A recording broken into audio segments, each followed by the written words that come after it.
right, thank you. I would like to call this regular meeting of the Lammersville Unified Board of Education to order at 7:02.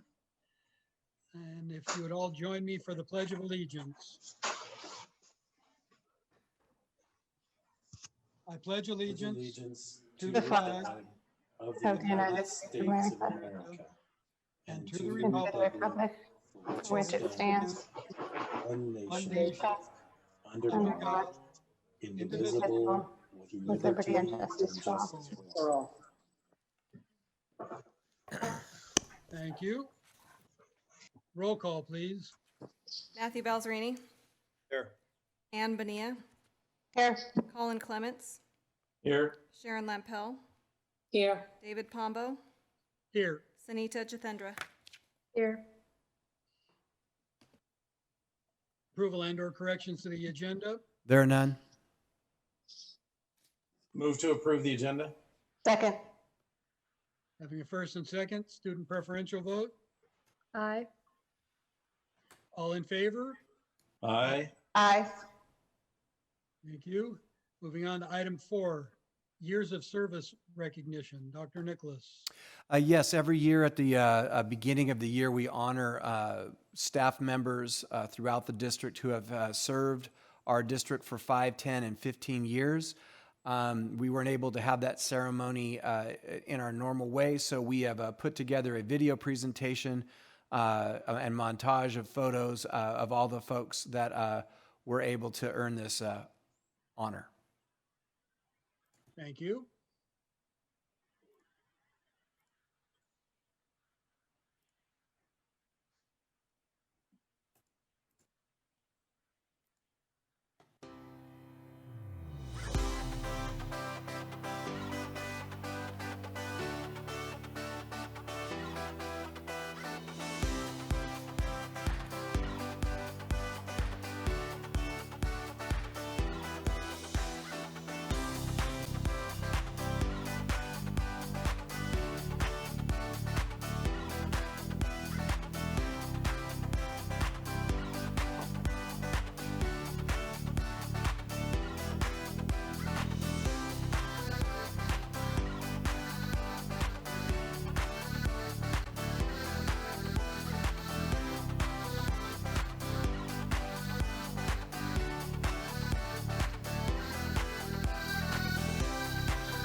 Yay. And Mr. President, we just want to thank all those folks. They'll also be receiving a certificate of acknowledgement and a pin that has a 5, a 10, or 15 on it, and that'll be delivered sometime this week to the school sites or wherever the folks are working. Very nice. Thank you. Moving on to item 5, committee reports. District Advisory Committee, Trustee Lampel. Nothing to report. District English Language Advisory Committee, Trustee Bonilla. Yes, the next district English language meeting, committee meeting will be on October 22nd at 6:30 p.m. and it will be held virtually. Tomorrow night. Thank you. Education Committee, nothing to report. Facilities Committee, Trustee Clements. The next meeting will be held on December 17th, 2020 at 6:30 p.m. in the boardroom. It has previously been scheduled as virtual, but since the board will be back, should we make that at least partially live meeting? I don't see any reason not to. I would see what the community members on the committee would like to do. Okay, Just we a can do that. suggestion. It could be fine. Policy Committee, Trustee Bonilla. We're just finishing up reviewing our last set of policies. They should be coming forward at in the next couple meetings. Thank you. Safety Committee, Trustee Balzerini. Nothing to report. Thank you. And the Wellness Committee met earlier today. We went over the plans for safety and security at the sites upon reopening, as well as information from the county as far as safety and cleanliness of our campuses. And that concludes my report. Governing board reports. Madam Student Trustee. Nothing to report. Thank you. Trustee Balzerini.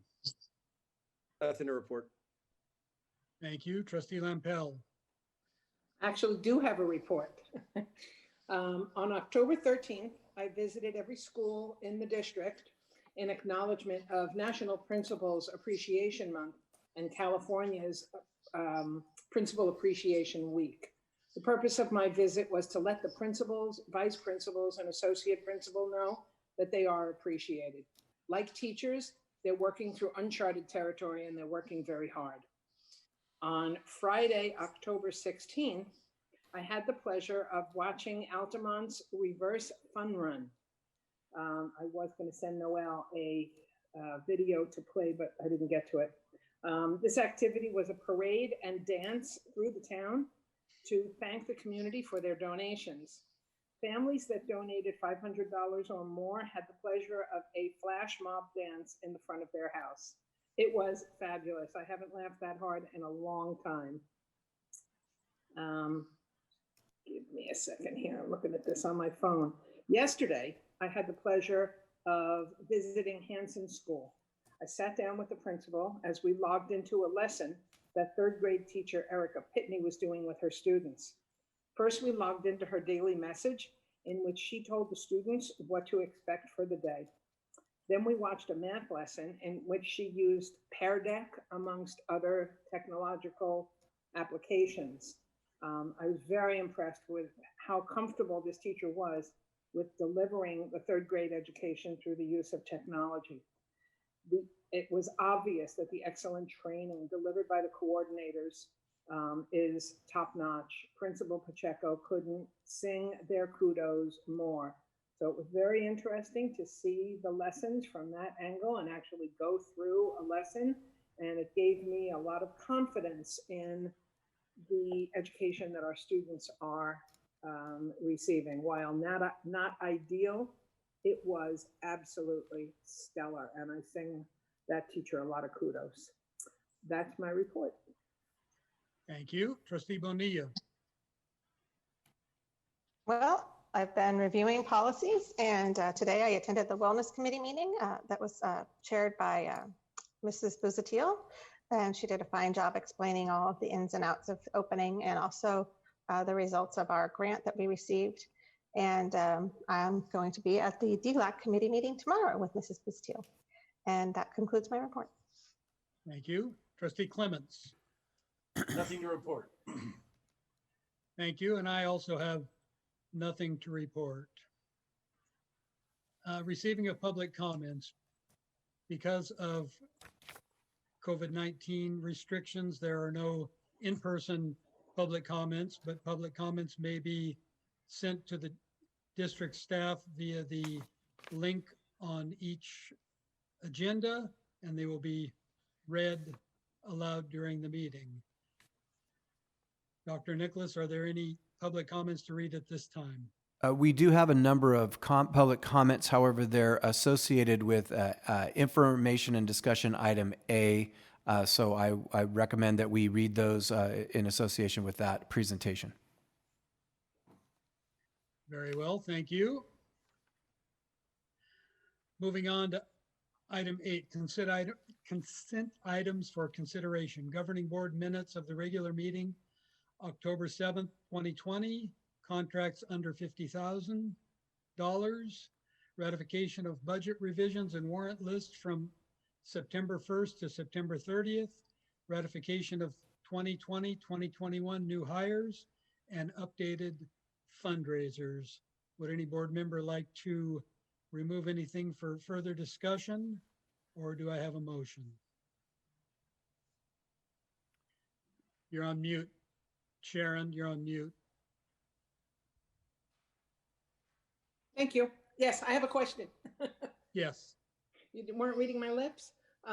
Ryan, Under the agenda item for contracts under $50,000, I can't really tell exactly what this vendor formative does.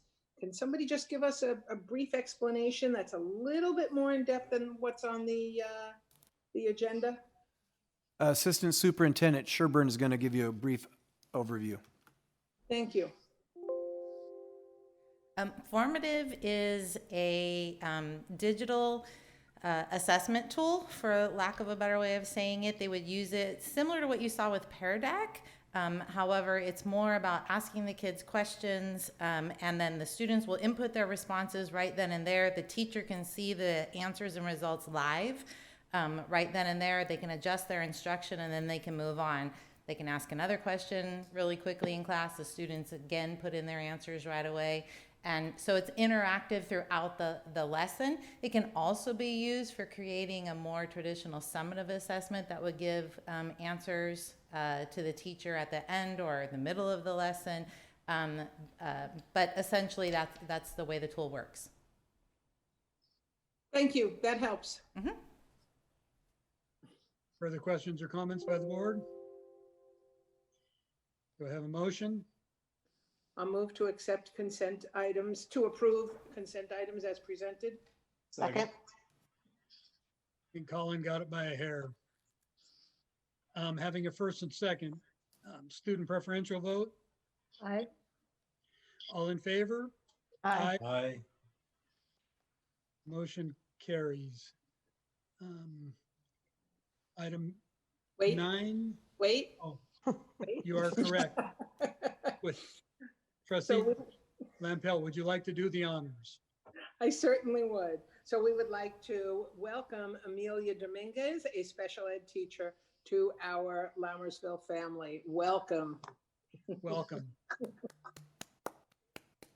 Thank you. Moving on. District administrative reports. Dr. Nicholas. We have a number of presentations tonight, so I just have a couple of very brief things. Last week, I gave a presentation in association with our efforts to attain funding for Evelyn Costa School. I can report to the board that we did make a significant progress. I would say it was positive, not perfect. We do have a language from the master developer of the College Park project better known as Evelyn Costa Village, AB, we also say.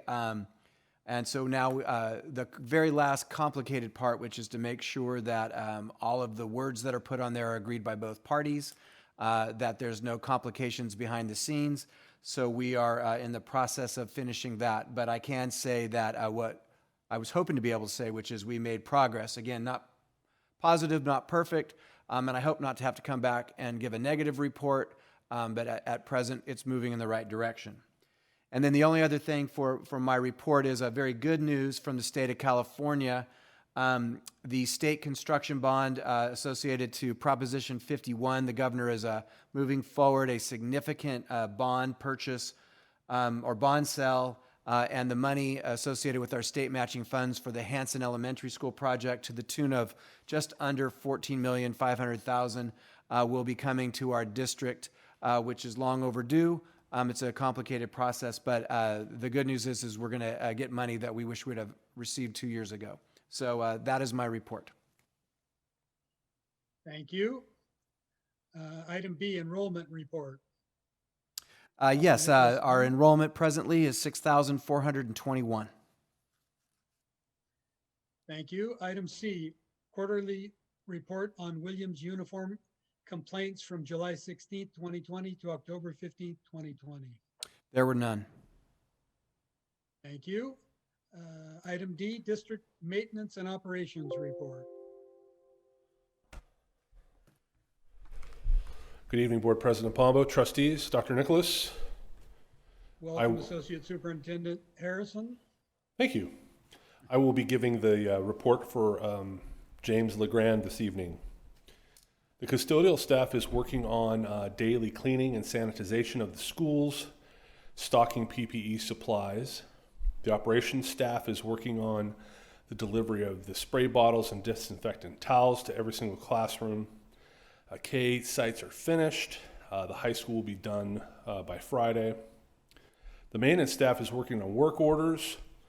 They rented a lift this week, so that they used the lift to paint the goalposts and replace all the burned out parking lot lights. James spent the morning on the roofs of Cordis with the HVAC company. They needed to gather equipment and information to add Cordis to our maintenance schedule. Yesterday, James walked Cordis with the grounds company, Jensen, to plan for the eventual withdrawal of the contractor's grounds maintenance and turning it over to our maintenance. On Monday, James walked the baseball field to plan for the foul ball netting project, which has been in the hopper for about a year now. And on Friday, he attended the district's logistics committee meeting. And on Thursday, he participated with me in a call with our solar project contractors. Any questions? Thank you, Associate Superintendent Harrison. Moving on to item 10, action items. Consider approval of 2020-2021 inter and intra-district transfer requests. Do I have a motion? Move to approve as stated. I'll second. Having a first and second, student preferential vote. Aye. Thank you. All in favor? Aye. Aye. Motion carries. Item B, consider approval to adjourn from regular session to open public hearing in regards to making findings on energy savings and determining other matters in connection with the Energy Service Agreements Governing Board Resolution 2021-06. So moved. Matt can have it. I'll second. Right. Student preferential vote. Aye. All in favor? Aye. Aye. We are now adjourned to governing board or to hearing. Item C, public hearing, governing board resolution 2021-06, making findings on energy savings and determining other matters in connection with services agreements. Are there any comments? No, and just for the board's information, while we're double checking, that we do have the gentleman from the solar company, in case there were any questions, available. And also, just as, well, I'll let it for right now. There are no public comments regarding the solar project. Thank you. Item C. No. Item D, consider approval to close public hearing and return to regular session. So moved. Second. Thank you. Having a first and second, student preferential vote. Aye. All in favor? Aye. Thank you. Moving on to item D, consider approval of governing board resolution 2021-06, making findings on energy savings and determining other matters in connection with energy service agreements. Are there any questions or comments by the board before we entertain a motion? Do I have a motion? I'll move to approve Governing Board Resolution 20-21-06, making findings on energy savings and determining other matters in connection with energy service agreements. Second. Having a first and second, student preferential vote. Aye. All in favor? Aye. Roll call, please. Matthew Balzerini. Aye. Ann Benia. Aye. Colin Clements. Aye. Sharon Lempel. Aye. David Pombo. Aye. Thank you. Moving on to item F, consider approval of contracts associated with solar proposal. Staff report? Yes, just a quick update. When the contracts were first delivered, there was a review. There was an improvement to the contracts, which have been posted and presented to the board earlier today. We recommend approval of this with the adjustments, and the new contract information saves us money tied to it's less expensive. We get more savings because we're not using PG&E over the long term. So that is our recommendation and an adjusted contract. Move to approve contracts associated with solar proposal. Second. Thank you. Having a first and second, student preferential vote. Aye. All in favor? Aye. Aye. Thank you. Moving on to information and discussion items. Item A, phase rollout plan, safety and sanitation scenarios and database rollbacks. Dr. Nicholas? I'm going to have Associate Superintendent Harrison give a presentation, and then we have a number of public comments after the board's had an opportunity to ask questions about the presentation. Thank you.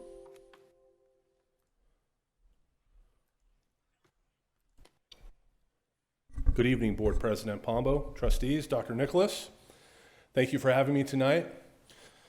Tonight I'm going to present on return to in-person instruction and the safe and gradual return to in-person instruction. But before I do that, before I start into the presentation, I want to give a big thank you to those groups that worked collaboratively with us and assisted us to create a plan and create a system that we feel is safe for students to come back to in-person instruction.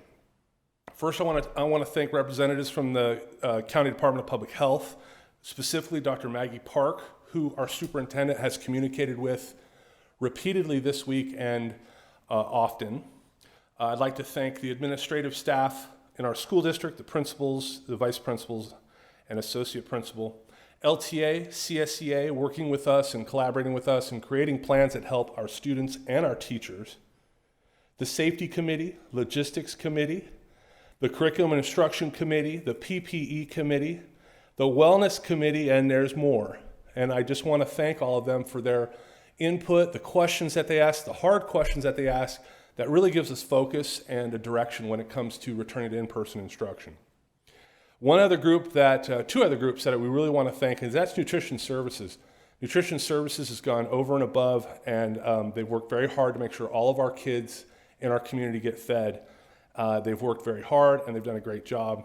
And then also Maintenance Operations team, who has been spending a lot of time at the school sites getting ready, making sure supplies are updated and ready for when everybody returns back to school. So returning to in-person instruction. How did we get here? So on October 13th, Dr. Maggie Park informed the county superintendents that the waiver process was suspended. The waiver process was a part of the Blueprint for a Safer Economy, and it was a process that we used to allow in-person instruction while we were on the monitoring list. However, now, fast forward, we have reached the red tier in the Blueprint for a Safer Economy. And how do we get to the red tier? 14 days in the red tier allows us to get off of the monitoring list. And then 14 days off of the monitoring list allows us to begin in-person instruction. And this in-person instruction would allow us to open schools and deliver instruction to our students. Now that instruction is obviously with proper sanitary, social distancing, and face covering guidance.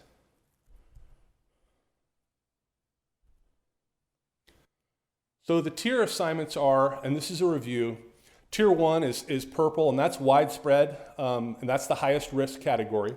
Tier 2, or red, which is substantial, that is the tier we are currently in. And Tier 3, the moderate, which we're getting very close to at this point in our area, in our county.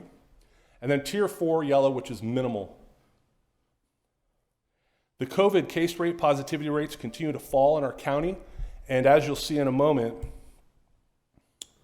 the case rates in our area have dropped significantly. Thank you. So the graphic on the left is our county, and you can see on the graphic the larger city areas and the color that corresponds with the tier that they currently fall in. So you can see Stockton is in the red tier, Manteca is in both the yellow and the orange, Tracy in orange, and Ripon and Escalon are more in the yellow tier. And then if you look at the map on the right, that is the status by zip code. And the circle is Mountain House. And you can see that some of our neighbors are in red, some of our neighbors are in orange, and some of us are in yellow. And you can see that our area is doing pretty well right now when it comes to the tiered status.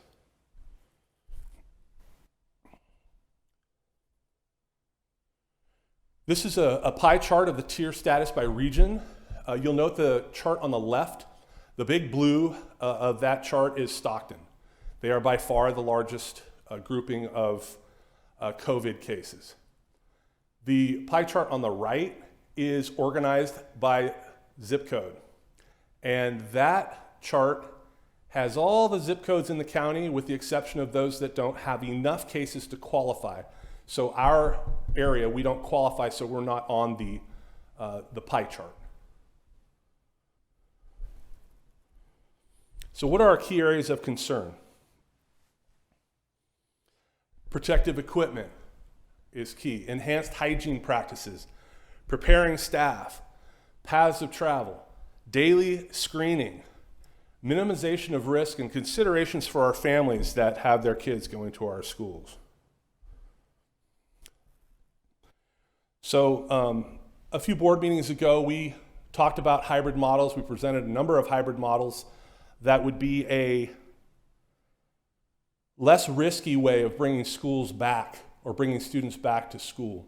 The hybrid model provides us with smaller groups of students, smaller cohorts of students, which gives us less opportunities for exposure. The hybrid model also allows us to reinforce safe habits. It gives us time to create routines with smaller groups of students. It gives us extra time for cleaning. What happens in the hybrid model when you're teaching, or what happens in the classroom? So we have 2 days of in-person instruction, direct instruction, the normal day-to-day teaching. And then students also have 3 days of asynchronous learning at home, independent work, written work, video lessons, homework, and the like.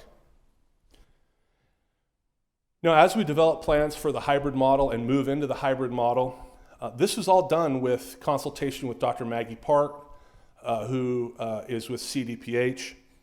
And all of the information that we gleaned from Dr. Park really told us we need to have a gradual introduction of students into school and try to create smaller groups of students or smaller cohorts of students for safety.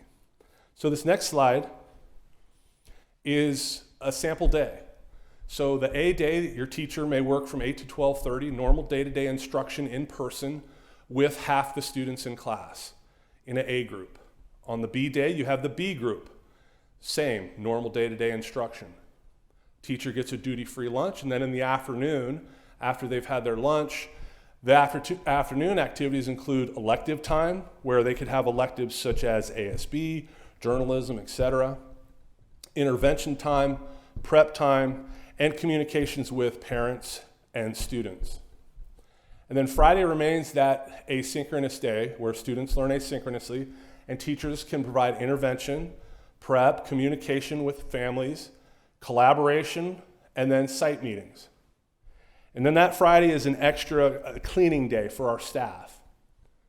Now, one of the questions I received from a staff member in one of the meetings where we've talked about these schedules is, well, does that mean cleaning doesn't happen on the Monday, Tuesday, the Wednesday, and the Thursday? No, there's still heavy cleaning on Monday, Tuesday, Wednesday, and Thursday. It's just Friday, custodians get an opportunity to do an extra cleaning, extra deep cleaning when the students aren't there. So what's going to happen with food services? How are we going to feed our students? So parents of LVLA students and online pathway students have to place an order for the entire week for their students at www.mymealorder.com. Then hybrid students, on Mondays and Tuesdays, they would receive a bag with 2 breakfasts, 2 lunch. Wednesdays and Thursdays, a bag with 3 breakfasts and 3 lunch, because that covers the Friday. And then cafeteria staff will deliver the meal bags to the classrooms. And then LVLA and high school online, they'll visit the high school once a week between 10:30 and 12:30, where students will receive 5 breakfast meals and 5 lunch meals. The county's special ed program is going to continue to eat in the NPR, and they will receive a meal bag taken home on Thursday for Friday asynchronous day.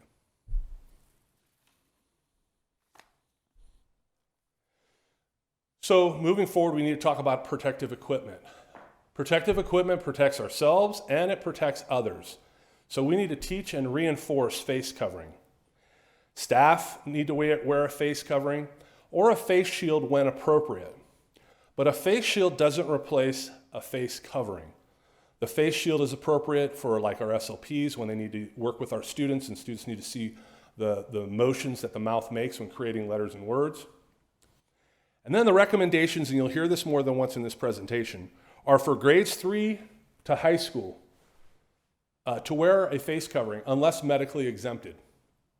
Students in the lower grades are strongly encouraged to wear a face covering. And I'll tell you, with the students returning on Monday, the lower grade students, I think we had all lower grade students wearing face coverings. Parents have done a great job in teaching their little ones on how to wear a face covering and be comfortable with a face covering. Obviously, they need to remove the face covering when eating or during outdoor recreation. And then those who refuse to wear a face covering or who are medically exempted, or not medically exempted, will be excluded from campus. So protective equipment. Gloves will be available for at-risk groups and activities. Shields may be worn, as I stated before, by teachers of lower grade students who may need to see what they're saying. And then younger students who cannot use a face covering or students that have a handicapping condition where they cannot use a face covering, they may use a face shield.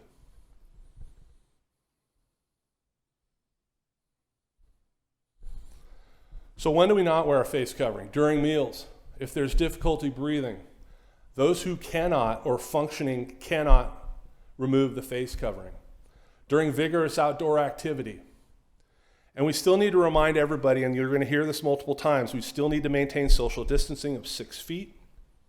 And with outdoor activity, Kids cannot use common implements.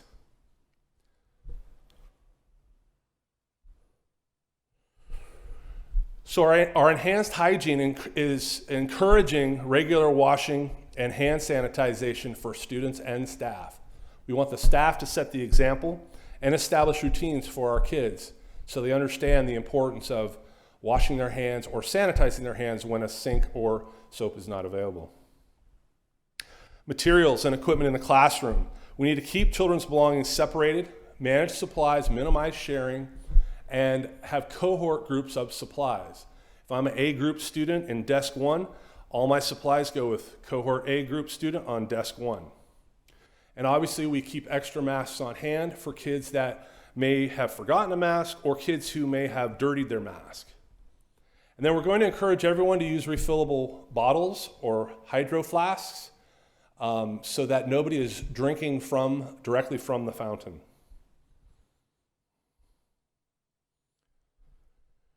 So as I said before, explicit direct instruction, 20 seconds of thorough soapy hand washing.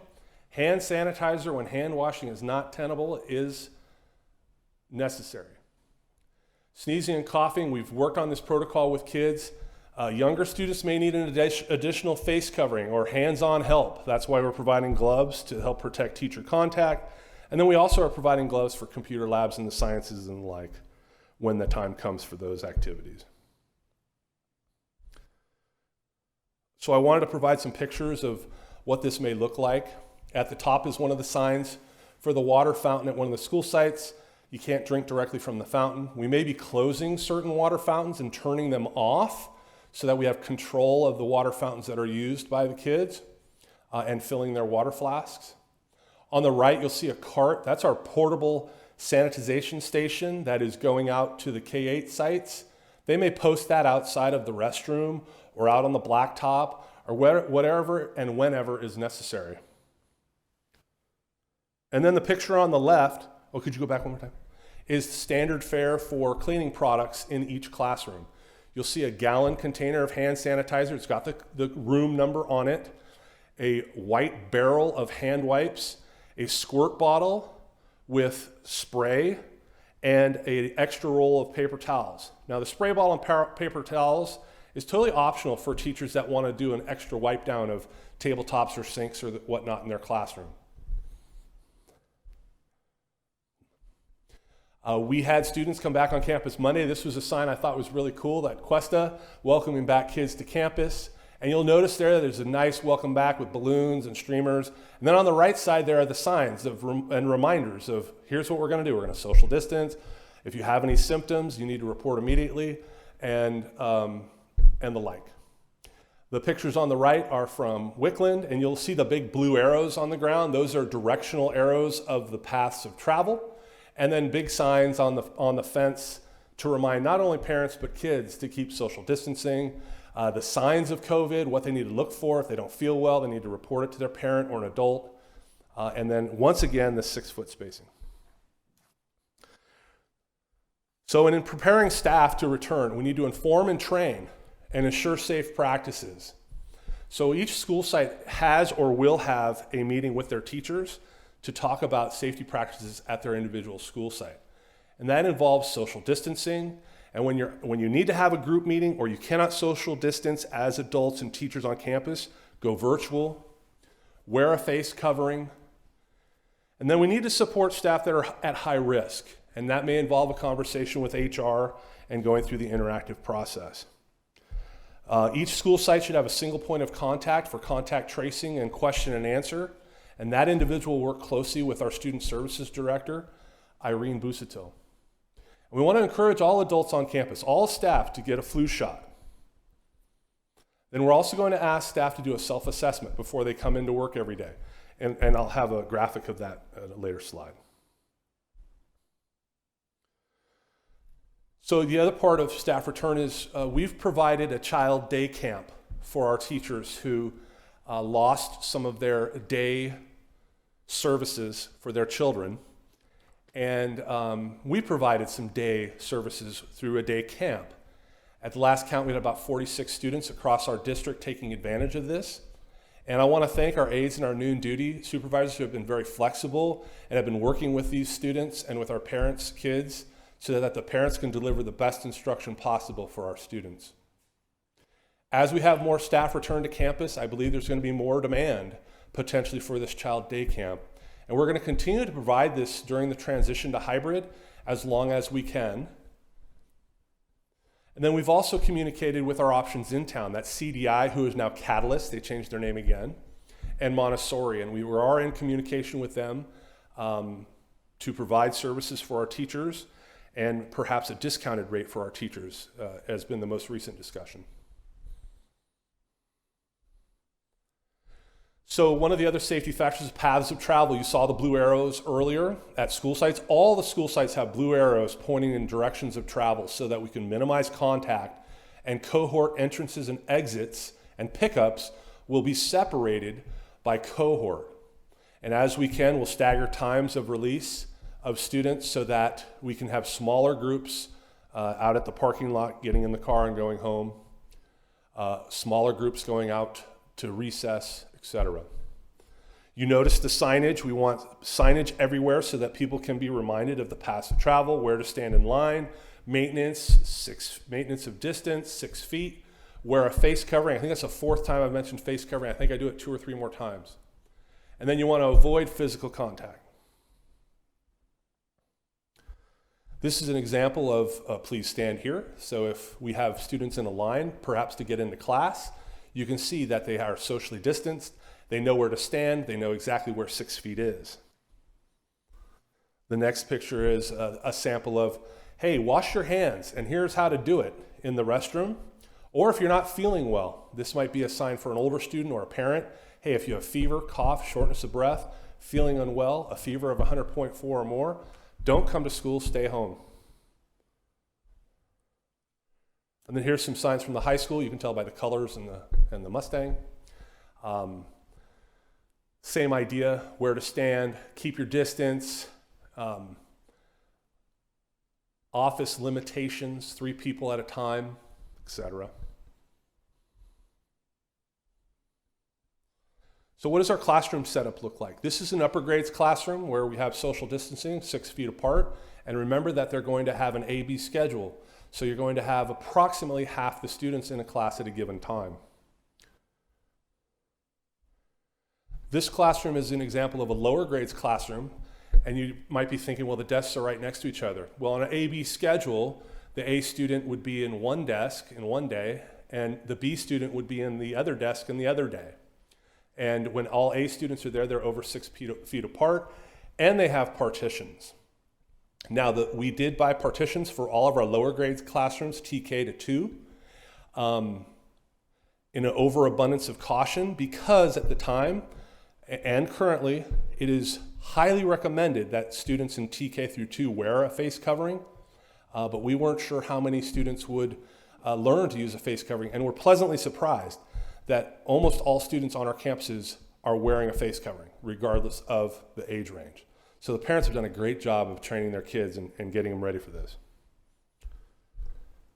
We're going to ask staff and parents to do a daily symptom screening. That screening is important. We have to inform parents that the daily health check and temperature check is necessary to send their kid to school. Just like you get up, have breakfast, and get your child ready for school and get their clothes on, we're going to ask parents to do this as well. We're going to ask staff to look for and ask students about symptoms. If they see a kid that looks feverish and has a runny nose and is complaining of shortness of breath, staff members are going to intervene and take that student up to the office to see the nurse.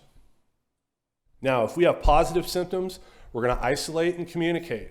We're going to inform parents. We're going to arrange for transport as soon as possible. We're going to track and document and notify student services. Student services is going to be the point on all of our tracking.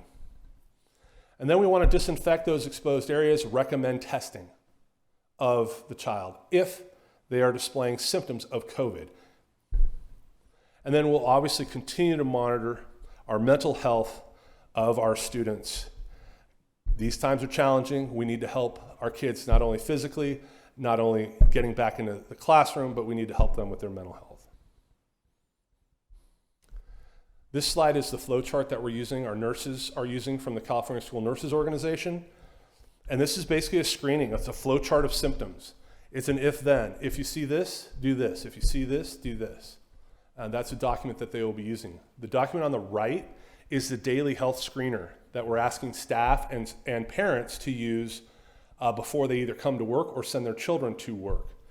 And if a child or a adult who works in our school district exhibits symptoms on this checklist, they need to stay home. The next two documents are, the one on the left is our nurses will use for COVID-19 screening. If they have a student in their office that they think have symptoms, they'll use this to track and to be a foundation document for our tracking that may happen later. And the contact tracing tool on the right will be used by student services. And that's the tool that we will use to look for the contact tracing and contacts that student or staff member may have had. So we want to minimize risk. So in outdoor play areas, we need to have cohort groups. Cohort A is over on this side of the playground. Cohort B is over on that side of the playground, east, west, north, south, etc. And defined areas of play. Indoor activities are limited to 10% capacity right now. So our MPR, our gyms, are all limited to 10% right now during tier 2 in the red. Youth sports and PE, we still have to keep our physical distancing of 6 feet. We have to have a stable cohort of students who are working together with a coach or with the PE teacher. That cohort should not change. And then the electives, we can have select activities. One of the ones that we cannot have is there's no indoor band or choir, but we can do outdoor band and outdoor choir as long as we have plenty of physical spacing and a well-organized practice. We still can't have any sporting events, dances, rally, field trips, etc.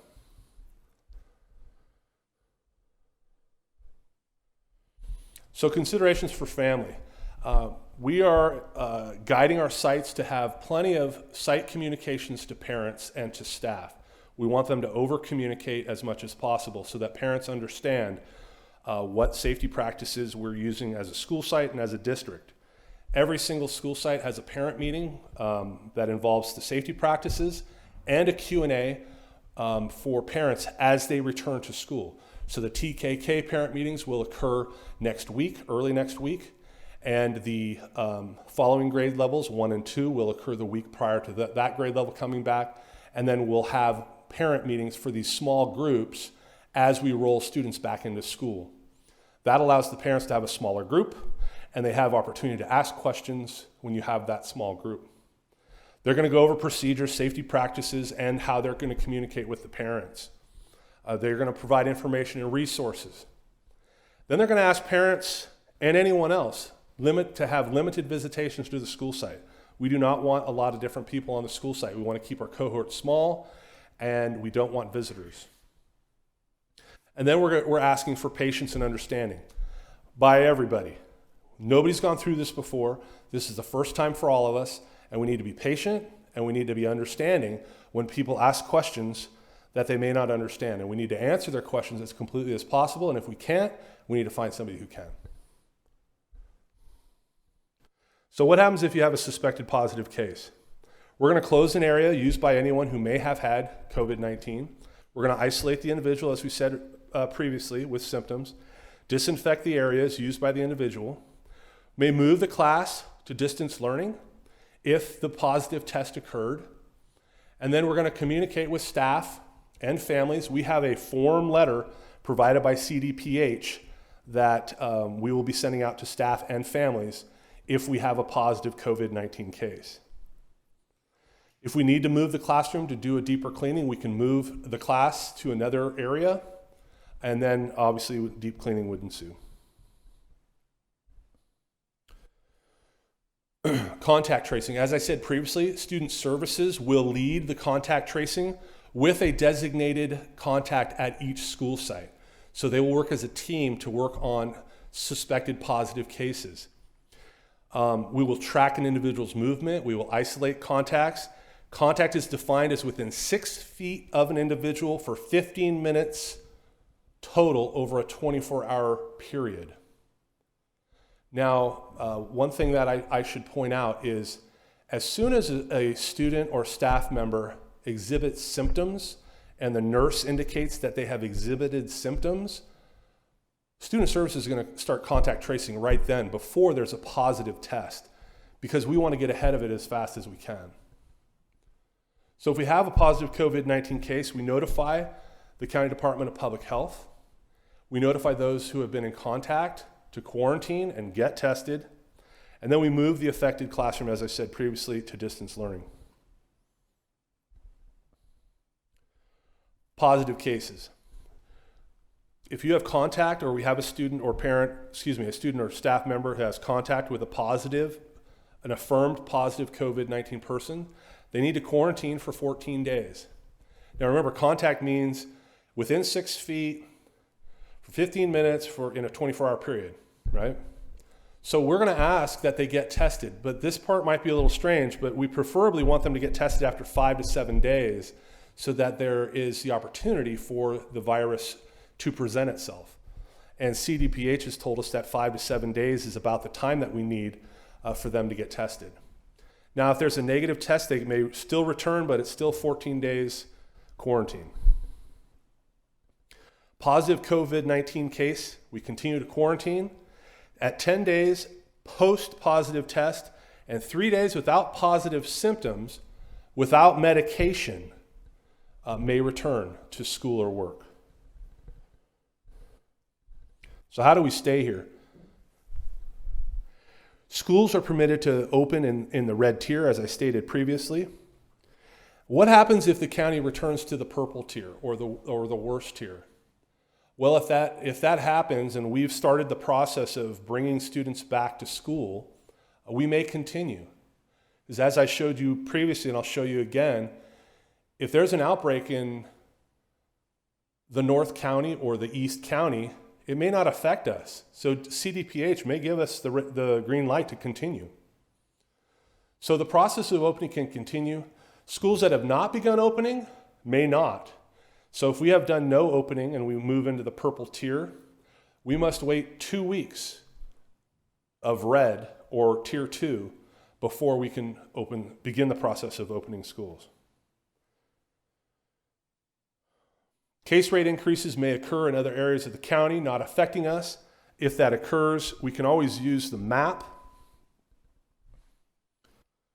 to kind of see where the case rates go up. If we have a large case rate change in the north and in the south we're doing okay, we can continue to open as planned. Now, all of this is obviously done under the guidance of Dr. Maggie Park and the CDPH, who Dr. Nicholas is in contact with very regularly. So scenarios. So the County Department of Public Health has a 5% rule, and that's the California Department of Public Health has a 5% rule. Everybody has this rule. If 5% of the school tests positive for COVID-19, the school is closed. The rule of 3, if a school site has 3 positive cases in 3 distinct areas or 3 different buildings who have not mixed or commingled within 14 days, the school is closed. And that closure is done in consultation with the San Joaquin County Public Health Office. That office, the San Joaquin Public Health Office, is contacted with the first COVID case, if we have any. And obviously the communications are a partnership. Now, if 25% of our schools have an outbreak and close, we have a district-wide closure. Now, in our conversations with Dr. Park, we kind of ran some scenarios, or Dr. Nicholas ran some scenarios by Dr. Park. If one K-8 school and the high school meet the rule of 3 or 5%, we've got to return to distance learning district-wide. If 3 K-8 schools meet the rule of 3 or 5%, we return to distance learning district-wide. But that's upon the 3rd school-wide case. So if we have 2 K-8 schools, and then a 3rd hits that threshold, then we need to return the entire district to distance learning. So what are our next steps? So we had our cohort group start on October 19th. Our SDC kids are in class and doing great. We need to continue to communicate with our bargaining units, any changes or updates. We literally had 2 changes today from the CDPH on some of the processes. Now the changes aren't as dramatic as what we received in March, but we continue to get changes as we move forward. We need to communicate schedules with our parents and communicate as many resources as we have with our parents so that we can ameliorate the fear factor that some may have. And then we need to continue to glean teacher and staff input as to the best ways to teach our children in this new and unique situation. Some of the best questions and some of the best answers we've been able to give are because of difficult questions that teachers and staff have asked during some of the communicative meetings that we've had with staff. And we've learned a lot from some of the questions that have been asked. And then we need to constantly monitor the CDPH guidance. And then as we do that, logistics may change. We need to communicate the logistics with administration, custodial, nutrition services, and make sure that our change in logistics doesn't affect those different groups. And then this last slide is just a reminder of the timeline to return to in-person instruction, when the students are returning, and when staff is returning. Any questions?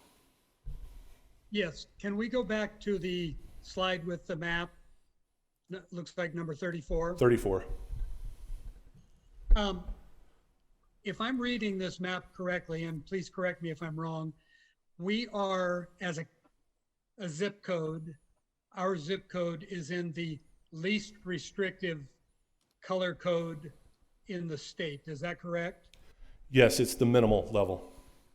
So if our zip code was a county, our county would be in the yellow, which would mean we could open up all kinds of things other than just schools. Is that correct? That is correct. Thank you. And if we could go to the slide that shows the schedule for the K-8 kids. No, I don't remember which one it was, but the 8. one that Slide shows 8. the daily schedule. That one? Yes, yes. I've heard it referred to many times by many people as half days. And my math tells me that 8 to 12:30 would be more like a 3/4 or an 80% day, because you don't have to take out the hour for lunch and recess for the students. And so you have 4.5 hours of instruction time versus 5.5 hours or 6 hours or whatever it would be in a normal day. So it's much, much more than half days. Am I understanding that correctly? I would say that's accurate. If I may, another way to look at it is that this is basically the same type of schedule that the students are on now.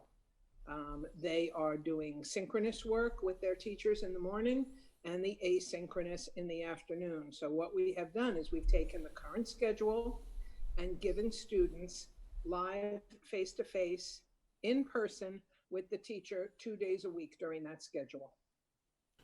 Do I have that right? On an A-B schedule, yes. Yeah. Okay. It's a lot of this is perspective. I do have another question, but I saw that Trustee Bonilla was trying to ask something, so I'll defer to her and I'll come back. Okay, I have several questions, but my first was regarding the schedule. From what Trustee Pombo was saying, they're not going to have recess. Is that correct or incorrect? In talking to principals, initially we're going to have the kids in the class and do some activities in the classroom. And as we get our routinization in place and our schedule in place and train the kids on keeping their face covering on and how to behave in class, etc., we're going to try to limit that. But as we get better at it, schools are going to start releasing their kids out to the blacktop. Okay, thank you. I apologize if I misspoke. What I meant was the noon recess that typically goes hand in hand with the lunch break would be not observed in this schedule. One other question or comment that I have is, was the safety factor, the logistics factor of not having to figure out how to feed kids through the lunchroom or cafeteria part of the decision to go to this schedule and have a grab and go lunch rather than feeding children on campus? You know, I would say it was a byproduct of, I think the driving force was Ed Services working with teachers and us working with the site administrators and the time constraints that our teachers are under, working that full day in an A-B schedule left very little time in the school day to prepare their asynchronous work, either for their A or their B group. So we felt that time change needed to not only occur for teachers prep, but to provide time in the afternoon for elective classes and some other activities, intervention activities. And one more question. The afternoons, teachers would be able to have interventions, as it says on this slide, but also they would have the ability to do small group or Zoom meetings or recorded instruction that they could pipe out to the kids who were doing asynchronous studies that day, correct? That is true. They could do synchronous, which they could do a Zoom activity with small groups to do some intervention, or they could prepare some asynchronous work as well for students during that time. I do have a question about parents reporting. So what's the method by which parents would report if their child were diagnosed with COVID-19, keeping into consideration HIPAA laws pertain to children as well? That would go through, that's why our Director of Student Services is our point person. So that would go through Irene Busuttil's office. So something goes out to parents to tell them, you don't necessarily contact the school, you contact student services. Do I have that right? Yes. So if there's an individual case of a student that tests positive, we have to communicate that there was a positive test to the class of classmates of that student and to the staff. We don't necessarily say who it is. I mean, that protects the HIPAA rule. And then the other thing is, I think the other part of your question is who's following up with the family. As soon as the family knows results, they're asked to report that to the Director of Student Services, who will be continuing to call, her staff will be continuing to call the individual to find out if the results come in. And if I may, that one additional note is test results are coming back a lot faster now. I know we've had test results come back in 24 hours. So that test result, compared to what we were seeing in March, April, and May, that has improved greatly. And we are training our office staff on reminders of HIPAA laws, correct? Office staff, yes, and our nurses, our nurses are going to be the primary point of contact very frequently at the school sites. My fear is that in this community, something gets out on Facebook or next door. That's why I'm asking these questions. Yeah, and one of the things that we cannot control, and I asked this very same question when I was speaking to staff at CDPH last week, that is, a kid has symptoms and leaves the classroom and doesn't come back, kids are going to assume when they get a letter who it was. And we just have to train people to be patient and respectful of any positive cases that we may have. Right. We can't assume, we can't take responsibility for what people assume. Yeah. I just want our staff to be crystal clear on protecting the identity as much as possible. You bet. Yeah. So I'm not a teacher, obviously. So, but I'm not sure I understand the comment that the current schedule is essentially the same schedule as what the teachers currently have. It's just that it's because I look at, what they're doing today is all via Zoom. It's all remote or whatever you want to say, but they reach all of the children in their class every day during that time period. So they have, for each student, they have 4 opportunities from 8 to 12:30 on Monday, Tuesday, Wednesday, Thursday. But under this schedule, they reach half of the students in A, and they have to teach the same lesson. If I'm understanding the way this is going to work, they teach the same lesson on A and B. Whereas if they're 100% remote, which is what they're doing today, they teach a different lesson on Monday and Tuesday. So I'm looking at this and I hear it's the same minutes, and I see that, but they're only reaching half the students each time. And I understand that they're supposed to be teaching 2 math and 2 language arts each day. And as a non-teacher, I confess that I don't know what that means. So could you walk me through, okay, a math lesson takes X minutes, and so there's 2 of those and 2 language arts. Like, what would a typical day look like under, because they're gonna have to do the same thing. They're gonna have to do it twice, right? Under A, they'll do the same thing on B. Or am I wrong? No, You are correct. I misspoke.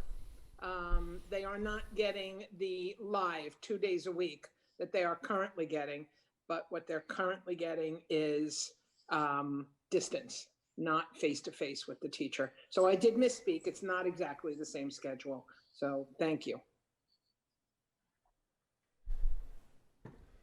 So to elaborate on what you said, Trustee Clements, yeah, I think your assessment is accurate. So on an A day, a teacher may deliver 2 math lessons, 2 English lessons, or a math or a English social studies lesson combined. And on the B day, they deliver the same lesson. The difference between the distance learning we're doing currently and this schedule would be on the A day, B students are doing asynchronous work that the teacher has assigned previously for them to work on that day. On a B day, the A students are doing asynchronous work. This is one of the reasons behind the idea of providing a little bit more time in the afternoon and providing the Friday day to prepare lessons and to prepare some asynchronous work. Okay. So did I hear correctly that if a teacher so chose, they could decide to deliver in the segment that's called afternoon activities, elective time, intervention, prep, communications. If they decided to, they could deliver a math lesson to their entire class via Zoom on Monday. The entire A group and B group? Yeah, like, because it's going to be remote. Like, right, yeah. I'm asking the question as if a teacher said, man, I've got to get 2 and 2 done today. I'm going to just have all my kids come in, like Zoom in, and I'm going to teach a math lesson remote. The same thing they do today, right? It's just they're going to do it in the afternoon. Is that something teachers can choose to do, or am I misunderstanding what they can do during the afternoon activities segment? Theoretically, that could occur. If I'm working on integers and I realize that my A group didn't get the integers and my B group didn't get the integers, and I just need to call a Zoom session and work on integers, then yes, I can call a Zoom group at 1:20 or 1:30 and say, hey guys, I need you here during this Zoom session so we can get the integers straight before we move on to the next part of the math lesson. Okay. Thinking about this in a preparation standpoint, if I'm a teacher, I'm going to prepare my English and math lesson for my A group. Then I'm going to prepare another lesson for the asynchronous afternoon time.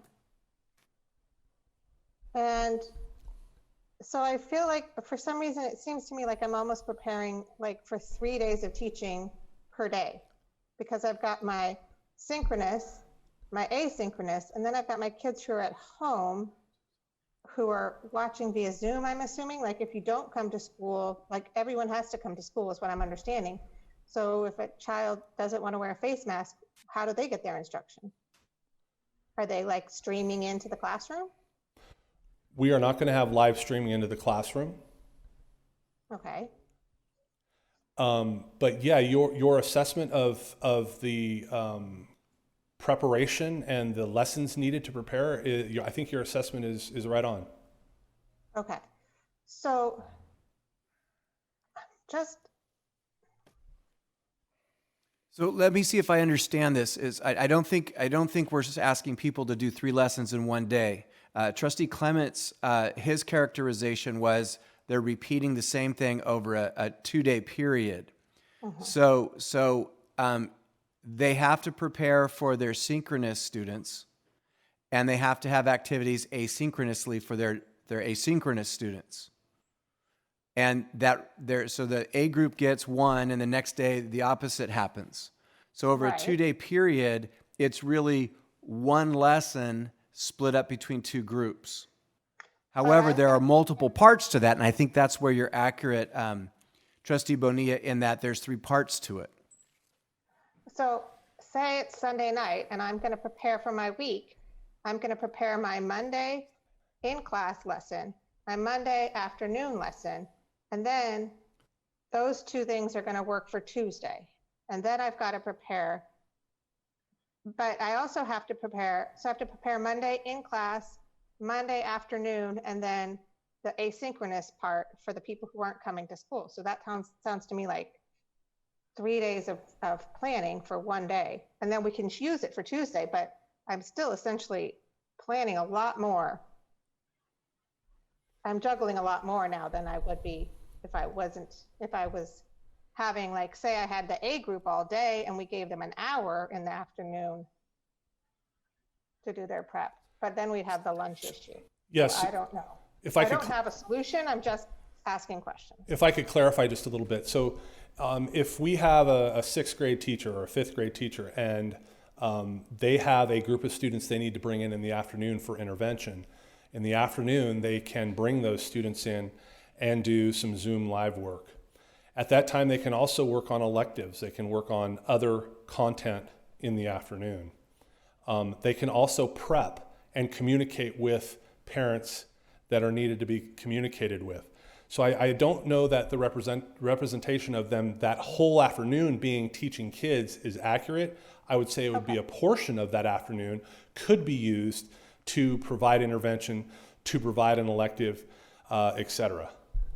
And will the paraprofessionals be on campus to help them during this time to do some of that intervention teaching and things like that? The paraprofessionals will be on campus for their regularly contracted hours. Some are 5 hours, some are 6 hours. Thank you. Can you go to the slide about lunch? Yes. Lunch. 9. Oh, you got it. Okay. Okay. I was having a little bit of trouble with this because if I'm a Tuesday, Thursday kid, I don't have lunch or breakfast on Monday. Unless I save it for the week, but from the week before, which is kind of a long time to save my lunch. It is. Yep. That is an accurate assessment. So the idea is that we have to feed them for Monday. And I did talk to Bernie. It is food that is has a good shelf life. Okay. And it does meet the requirements that we have for providing food and nutrition to our students. Okay.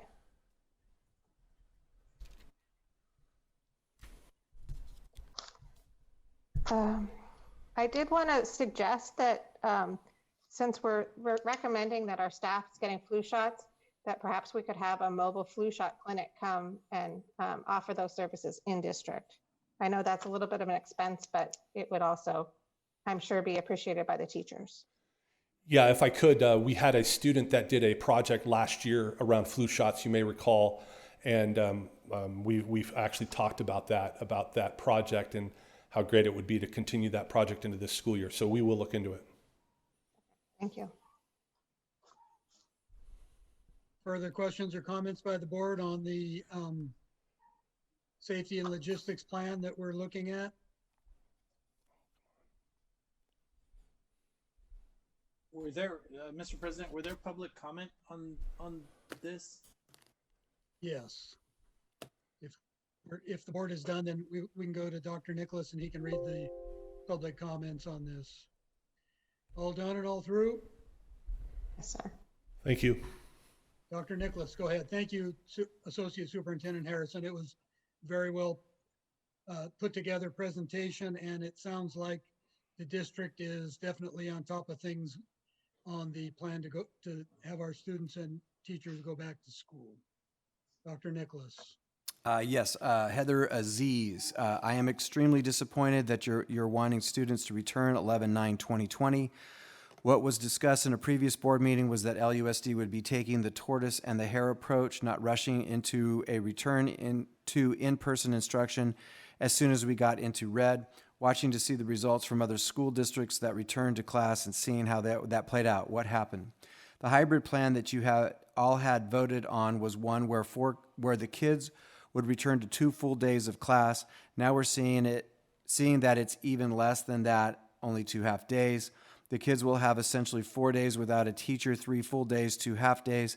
Kids will be getting less teacher-led instruction in this model than they are currently with distance learning. At least now they get 4 half days and with the teacher to learn. Are you going to adjust the curriculum so that the kids are just focusing on the basics, or are you expecting them to learn everything that they're supposed to in the Common Core curriculum with even less teacher-led instruction? Also, what happened to staggering start arrival time? It looks like the entire school will be arriving at 8:05. No temperature checks, masks won't be required for grades K2. You are asking that the youngest students that aren't great with hygiene in general, spit when they talk, lick, or touch everything and everyone, who aren't even required to wear masks, to return to class 1 week after a lot of them go trick-or-treating. The week that they return, 11/9, that Wednesday is a holiday, so A, students only have 1 morning of instruction that week. The following week is an early release week, and the week after is Thanksgiving holiday week. Speaking of holidays, folks are tired of staying inside and not getting to be with family. I totally get it. The Thanksgiving and Christmas holiday are going to make that even harder. Honestly, social distancing is not just going to happen. Folks are going to attend large gatherings to celebrate the holidays, and we're going to see cases increase. Why can't we wait to bring kids back until after the holidays, say end of January, early February, prove that we can get through the holidays with cases staying low, and that by the end of January, we're in red or even orange? At the beginning of the school year, me and my husband had an extremely hard decision to make, putting our kids in the virtual learning academy or the hybrid plan. The challenge of the virtual learning academy was that it requires a parent or other adult to teach the kids 5 hours per day. It was verbally explained that it was an online public school, but in the Google document agreement fine print that you only had to sign off on, it was made clear that it was a home school and that the parent needed to dedicate 5 hours a day to teach their kids, so not online public school. The challenge with the hybrid plan was that we would have to trust that the school district would do what was in the best interest and safety of students, teachers, and their families. Talk about being between a rock and a hard place. I have 4 students at Hanson, 1st, 2nd, 5th, 6th. And we have 4 high-risk individuals in our household. It is way too much of a risk to my family for my kids to return in-person instruction before holidays, before it can be proven we can get through the holidays and not have an increase in class. What are my options at this point if the school district board refuses to delay the return to in-person instruction? Can teachers live stream the class via Zoom for the kids that can't return yet? This would be at least the least disruptive for students, as they can keep the same teacher, classmates, and they will be in the same place in the curriculum. If that's not impossible, I really don't understand why it wouldn't be, as really that's what a lot of teachers are doing across the country right now. Can we move them to a virtual learning academy? Do we have other options? I get that not everyone in our position situation and what is right for one family is not necessarily right for another family. Right now, I feel extremely helpless. I opted to trust the school district. It looks like that backfired. I know you all have a lot of comments to hear and a lot of planning still to do, but please, please, please ask yourself, is rushing to 2 mornings of in-person instruction around a time when folks are going to spend a lot of time in large gatherings really worth the risk to students, staff, students, the teachers, staff, and their families. If there wasn't a risk at all, then we wouldn't have the hybrid plan and kids would be returning to class in full force. Sanjay Sharma. Many parents feel the board should have taken the feedback from the parents before making the decision to the open high school for on-campus instruction on January 4. It appears the board rushed to the judgment to announce opening high school for on-campus instruction without discussing with the community.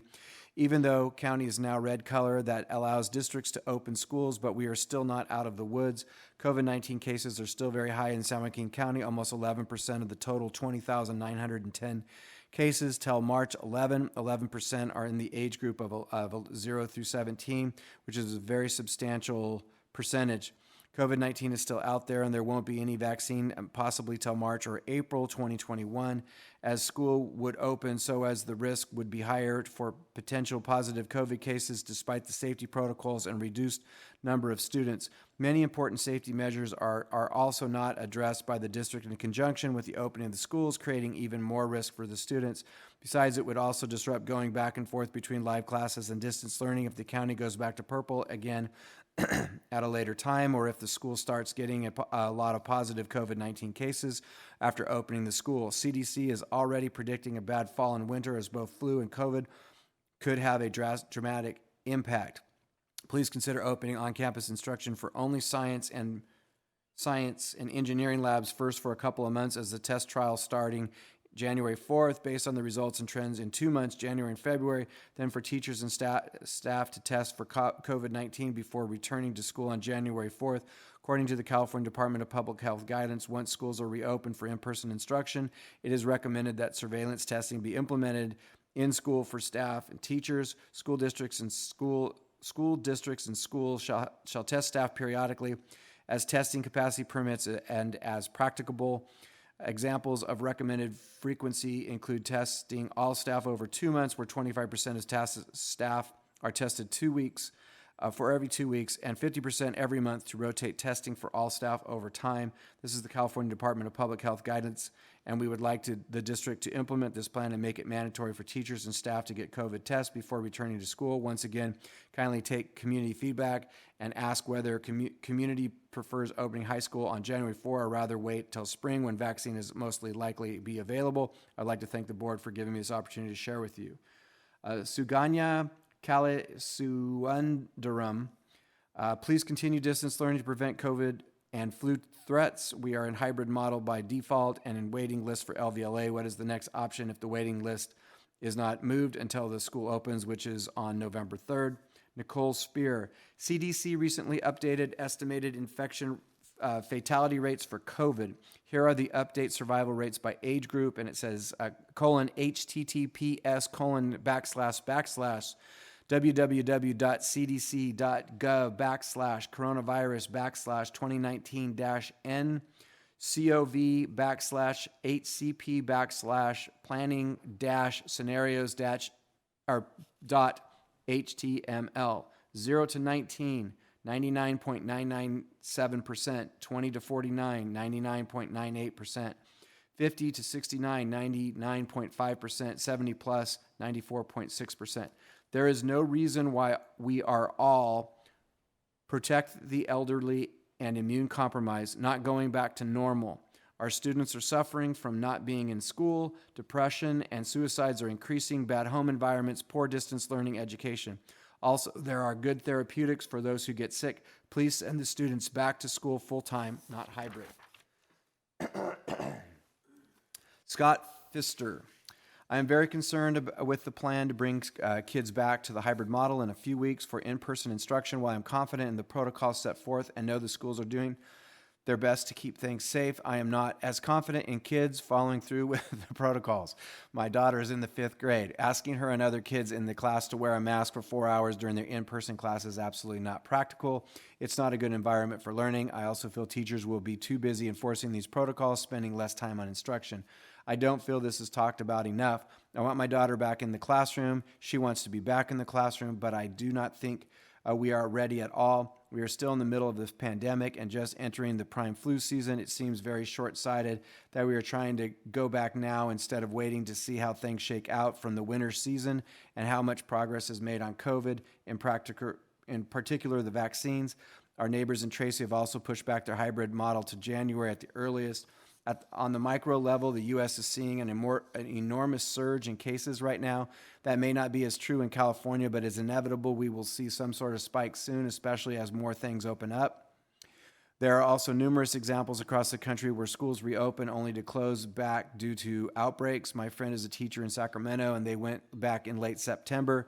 They have experienced outbreaks. It caused her and other teachers a ton of anxiety. Why are we in a rush to go back to this type of environment? Also, all of us spend time with people who are considered in a high-risk category for COVID, and we need to think more about the possibility that our kids will contract COVID and eventually pass it to people in these categories. I don't think we've thought this through enough. There is simply too much risk to outweigh the benefits, in my opinion. Lastly, I want to call out the decisions like these have lacked collaboration at all levels. We were sent a survey a few weeks ago to ask how about return to a hybrid environment, and I filled it out. I feel we are asked to provide this input only to see the district just make a decision anyway without more involvement and more collaboration prior to the decisions being made. I feel a better process would have been to provide the results of the survey, discuss recommendations, and have input provided by all impacted parties prior to the decision being made. I understand these are very challenging times with finding an appropriate solution, and that's why it's imperative to open up for discussion. I feel this is lacking right now. If anything, that is what I am disappointed in most. There needs to be more collaboration in decision-making and more input sought from parents, administrators, teachers, and anyone else impacted. Thank you for your time and hearing my concerns. Vinayak Anatharamu, based on the information parents have, it seems too premature to start in-class coaching for high schoolers in January. If the school district has better reasons to do it, attendance should be made optional. Gagan Cower, we strongly believe opening the schools in the middle of the flu season is not a good idea. Openings should be pushed out to next year. Santosh Mahajan, why we need to start school now? Why can't we wait a few more months? Health risk is there for children and staff. Seth Adutawam, why are our children being allowed to return to school in the midst of a pandemic right before the holiday season? It is well known that right after holidays, there is a rise in transmission cases. Although cases appear steady currently in California, they are rising nationwide. In addition, we are also in the midst of flu season, which will further exacerbate this pandemic. What safeguards are schools putting in place to protect children and their caretakers from COVID-19 transmissions and other daily logs? How do you plan to enforce the rules? Why can't the children continue distance learning for the rest of 2020? Miraj Khan, request to leave both hybrid and online to be home till summer 2021. Winter being the flu season, children with or without suppressed immune system will be at high risk for returning in January since the vaccine is not in place. If the school requires specific immunization for kids to attend, we do not see the logic in opening school back up without a vaccine for COVID in place. For the safety of students and staff, we request this decision be reevaluated for all. Gulans Mohammed, is it safe for kids to start in-person class when there is still cases around? Ashima Thoda, I prefer distance virtual learning. Asma Kashif, due to the current situation, we have concerns regarding sending kids to school, and we want to continue virtual learning for the whole year. Thanks. Catalina Hernandez, good evening. I have 5 children enrolled in Cuesta in grades TK through 8th. After touring the school site and speaking with administration about modifications, I am concerned about gaps in safety measures being implemented. California state guidelines require the use of face coverings by anyone over age 2 when in public spaces. Families and their children have been socialized that children must wear face coverings in public. Despite this, Lammersville USD does not require TK second graders to wear face coverings whatsoever. While Lammersville USD is following the county health department's general recommendations for face coverings, it does not go far enough to protect students and staff by requiring all students wear masks. County guidelines must be adhered to, but can be more restrictive than what the county recommends. If students must wear face coverings in a grocery store, the post office, and an open-air farmer's market, why are they not required to wear them in a classroom where they have prolonged exposures to people from other households in an enclosed space with little, if any, outside airflow? The classrooms at Cuesta have Fixed windows that are not open. Classrooms will be limited to the use of one outside door that is left open at the teacher's discretion. The ventilation systems recirculate air within the classroom, and while they have the option to allow for 20% fresh air flow, it is unclear whether school sites are making these adjustments to classrooms to increase fresh airflow. Even more important, the filters used in the ventilation systems are rated MERV 8. California Department of Public Health and the American Society of Heating, Refrigeration, and Air Condition engineers both issued updated COVID-19 guidelines require the use of MERV 13 or higher rated filters. Both are strongly suggest MERV 14 or HEPA filters, and the additional use of freestanding air purifiers in the room where there is little or no fresh air flow, as is the case in Cuesta classrooms and other across the district. With students returning to hybrid learning in less than 2 weeks, what steps will Lammersville AUSD take to ensure that all classrooms are in compliance with the state and industry guidelines to safely reopen schools prior to staff and students return to campus? Finally, I am dismayed by how little time has been provided between the announcement of return to school and when the students will be in seat. As of this writing, less than 3 hours prior to the meeting of October 21st. Details regarding what modifications family can expect when they return to campus have not been shared with families. Families will have less than 2 weeks to read and understand the modifications, ask questions, and make final decisions regarding whether they feel comfortable returning to in-seat instruction. This suggests take it or leave it attitude and not an open dialogue between the board, the district, the families it serves regarding how they can best meet the needs and safety concerns of this community.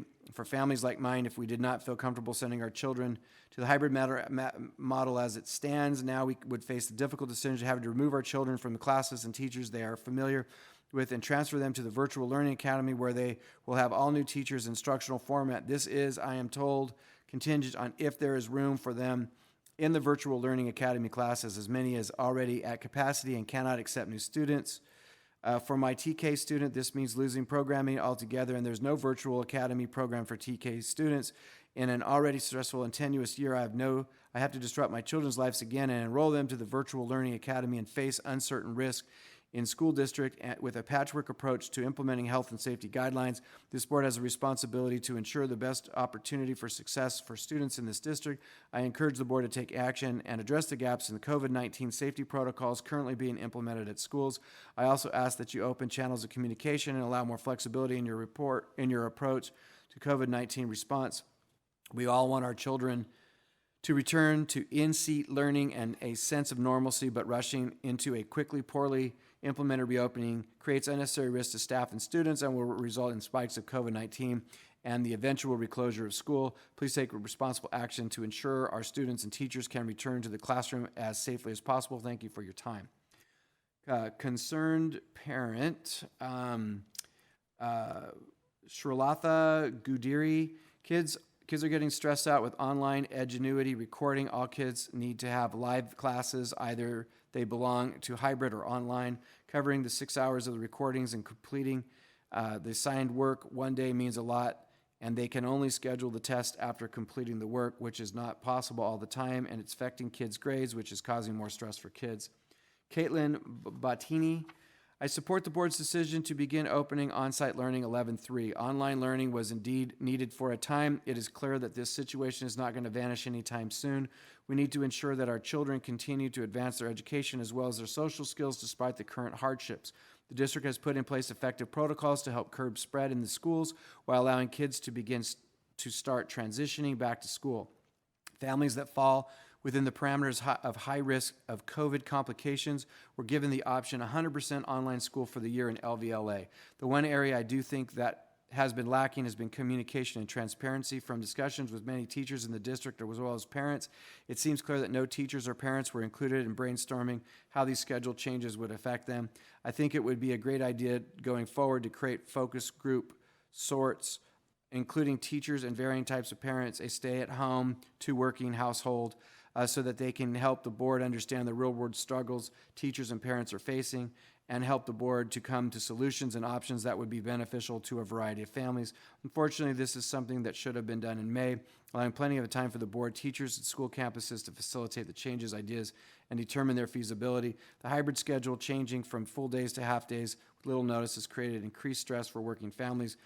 We are excited for our daughter to return to school, and she is beyond thrilled, but the schedule will actually make it harder for us to work to support our family. I hope the future board will consider using your hardworking Lammersville families, teachers, to brainstorm ideas that could be more functional for all parties.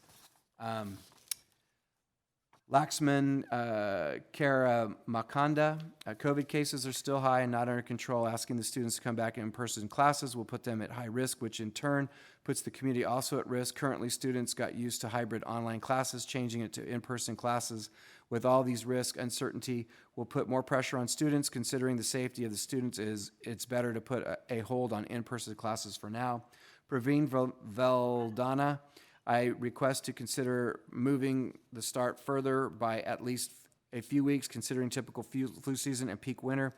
Also request students who chose online path should be given a choice to switch when normalcy returns to early next year or when there is no concerns tied to infections. Ashima Thoda, I prefer distance virtual learning. Vikan Kannad Arza, I would like to continue with virtual learning. Farid Warach, Tracy Unified School District also delayed it, and many other Bay Area schools. Thank you. So Wamia Venkatesh, I would prefer online school, no in-person class for my kids from K to 9th grade. Hina Javed, please delay the opening date. Durgid Sanagana, as the COVID cases are being increased day by day, I would like to request the board members extend the online classes for both elementary and high school students until the COVID vaccine is ready. That would help save our kids from COVID. Jas Singh, TK kids have the lowest immunity among all school students. Why is virtual learning not offered for TK from November 3 onwards? A lot of families are concerned about it. And the last one is Rachel Gomez.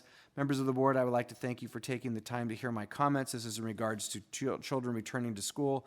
When I signed my child up for school, I did so with the wholehearted thought that the school board would make intelligent, thoughtful, and cautious decisions in relation to the current pandemic. I have a few things that I feel the board needs to hear, as I feel your decision to return to school is premature, unthoughtful, and not with the standards of health and safety that I would expect given to our children. First, I would like to ask the board to release the results of the survey issued to the families and children within the district. I felt it was biased and leaned towards the only outcome, which was to reopen schools. I did not feel the continuing of online platform would be an outcome of that survey. Second, I would like to make some points about the facts of the situation in our nation and of this disease. I work for a COVID-19 testing company, and in the last couple of weeks, we have seen an increase in testing around 50%. The number of cases and death toll across the nation is rising daily. A study just released by the American Academy of Pediatrics reported that cases in children are up 13% in 2 weeks. I know of at least 2 other school districts, Tracy and Jefferson, that have voted to wait at least until January to return to school.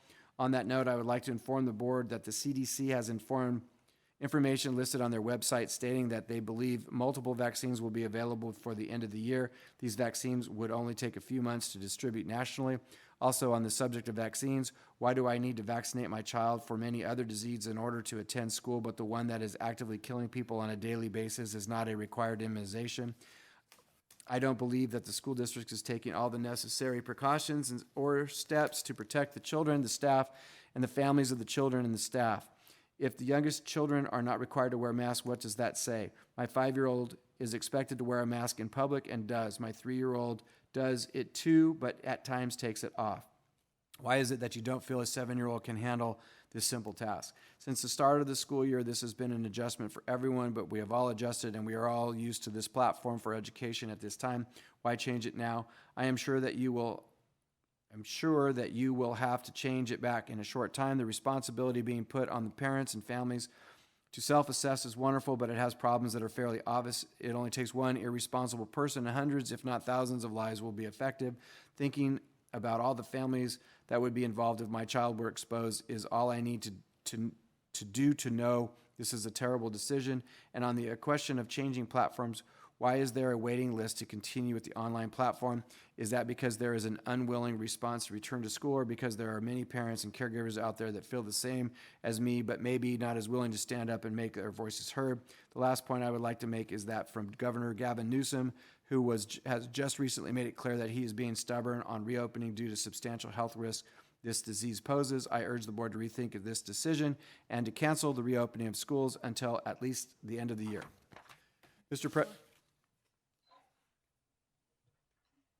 Does anyone on the board have any? One, questions or- we had a couple more short ones here that didn't get on the printed sheet. Hold on, Superintendent.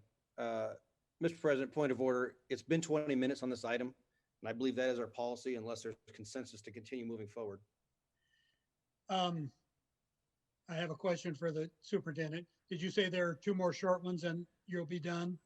There are 6 more short ones, but it seems to me that 1, 2, 3 are repeats, and then people seem to be responding to my reading of their things, and there are 3 of those. What is the will of the board? Do we have consensus to cut them off, or do we want to finish hearing the rest? My feeling is that in a normal scenario, which gave rise to the 20 minutes, each individual person will be limited to 3 minutes. I don't know that some of those readings, were limited to 3 minutes. So I would say we read what's there. I believe the policy says 3 minutes or 20 minutes per item. Well, if there's just 2 more, when we have people in, they don't have an opportunity to respond to our comments. So I think if you read the 2 that are new, that would be sufficient. I think if we ask the superintendent to skim them and see if there's any new concepts in there, if there's no new concepts, which is the purpose of a 20-minute limit in most districts, because you keep hearing the same thing over and over. So if there's nothing new, I would suggest moving on to the next topic. In the skim is, I would like to continue virtual learning on 2, distance learning, again, another one. Another one requesting an extension, a reference to Tracy District, and then a person is just continuing one of the items that I just read. Okay, so I think it's pretty much the same concepts. I do have We a have few comments, President. We have consensus to move on. If I can respond to the item with a statement. Please do. I will just say, in my role with the California School Board Association, I meet with school board members on a regular basis, weekly, from all over my region, which encompasses 6 counties. And this is a no-win situation for all the school board members. There are people that feel passionately on one side, and there are people that feel passionately on the other. We understand that. I think I can speak for all of us. We understand that. We want to do the right thing. That's why the survey was given. I believe that most of the statements and questions that were addressed were also addressed by Mr. Harrison's presentation. So I do appreciate the presentation from staff, very informative. All my questions that I had were answered because I have my opinion as well. And I will also say that for every article that you show me that says one thing, I will quickly find you an article that says the complete opposite. The fact is, the experts don't know. I feel strongly that we need to get these kids back in school. I feel strongly that by waiting and waiting and waiting, it's just doing more damage. And I'm glad to see that we're moving what I believe is in the right direction. I thank staff for doing this. And yeah, there may be complications, but I've heard vaccine at the earliest next year. And I work in emergency services, so we hear a lot of real specific information. I can tell you in my agency that I work for, we have 1,500 emergency responders that respond to COVID positive patients on a regular basis. And out of that, 20 have been positive, COVID positive. And of those, most of them think they contracted it from home. So if you use your PPE, it works. My agency is living proof. So I thank the board for the patience, and I believe that this board is showing true leadership. We did a survey, we looked at results, we did discuss the results, and we're moving forward based on that with staff's recommendation. So thank you for the time. And while the comments that are sent in tend to lean towards you're opening school too soon, what the public needs to understand is we're getting just as many emails saying please get my kid in school. So as Trustee Balzerini said, there's no right or wrong answer here. We're making a decision based on what we believe is the right move for our students. And we'll watch very carefully. I agree. I appreciate Mr. Harrison's presentation. It did answer a lot of questions for me, so I didn't need to ask them. I agree that that presentation was very thorough and answered a lot of questions. I also agree students need to be back in school, especially when you look at our zip code. There's not a lot of COVID here in Mountain House, and we need to get students in the classroom so that they can continue their education and get face-to-face instruction and begin, working on their social skills at the younger ages. There's a lot of intervention that a teacher can perceive needing to be done just by working with a student one-on-one that you can't do over a screen. I do not think we are opening too soon. I think we have the right safety procedures in place. I do agree that all students should be wearing masks, but I think they will anyways because they're smart. We have smart kids who know that that's what you need to do. And smart teachers who know that that's the best thing to do as well. But you can't mandate a mask, not in a classroom. I do not like that the school day is shorter, but given that we can only have 10% of the kids in the lunchroom and the rainy season is coming, I don't see any other option. Unfortunately, I think this puts an undue burden on teachers, and I hope and pray that we keep our good teachers because we have solid, hardworking, dedicated educators in this district who I know will weather this storm and will come out the other side, and we will all have our COVID war tales to tell, but it will get better. And I just hope that they have faith in us that we will make sure that this gets better for them. I do have a question for clarification. Some of the public comments included comments, allusions, whatever, to the fact that we took a survey, but we didn't share the results. And so, I know that I remember reviewing results. Was there any, Dr. Nicholas, were there any surveys taken among the community or the teachers that were not shared at the board level in a public meeting? No, I gave a summary of the survey we sent out a few weeks ago, Right. and all of Yeah. the school by school surveys have been posted since I presented that to the board. Okay. And then I there were just- previous I- surveys that led to us creating LVLA and other feedback-oriented things in the past. Okay. So I wanted to thank the members of the community and teachers that have called me and emailed me over the course of the last couple of weeks since the last board meeting. As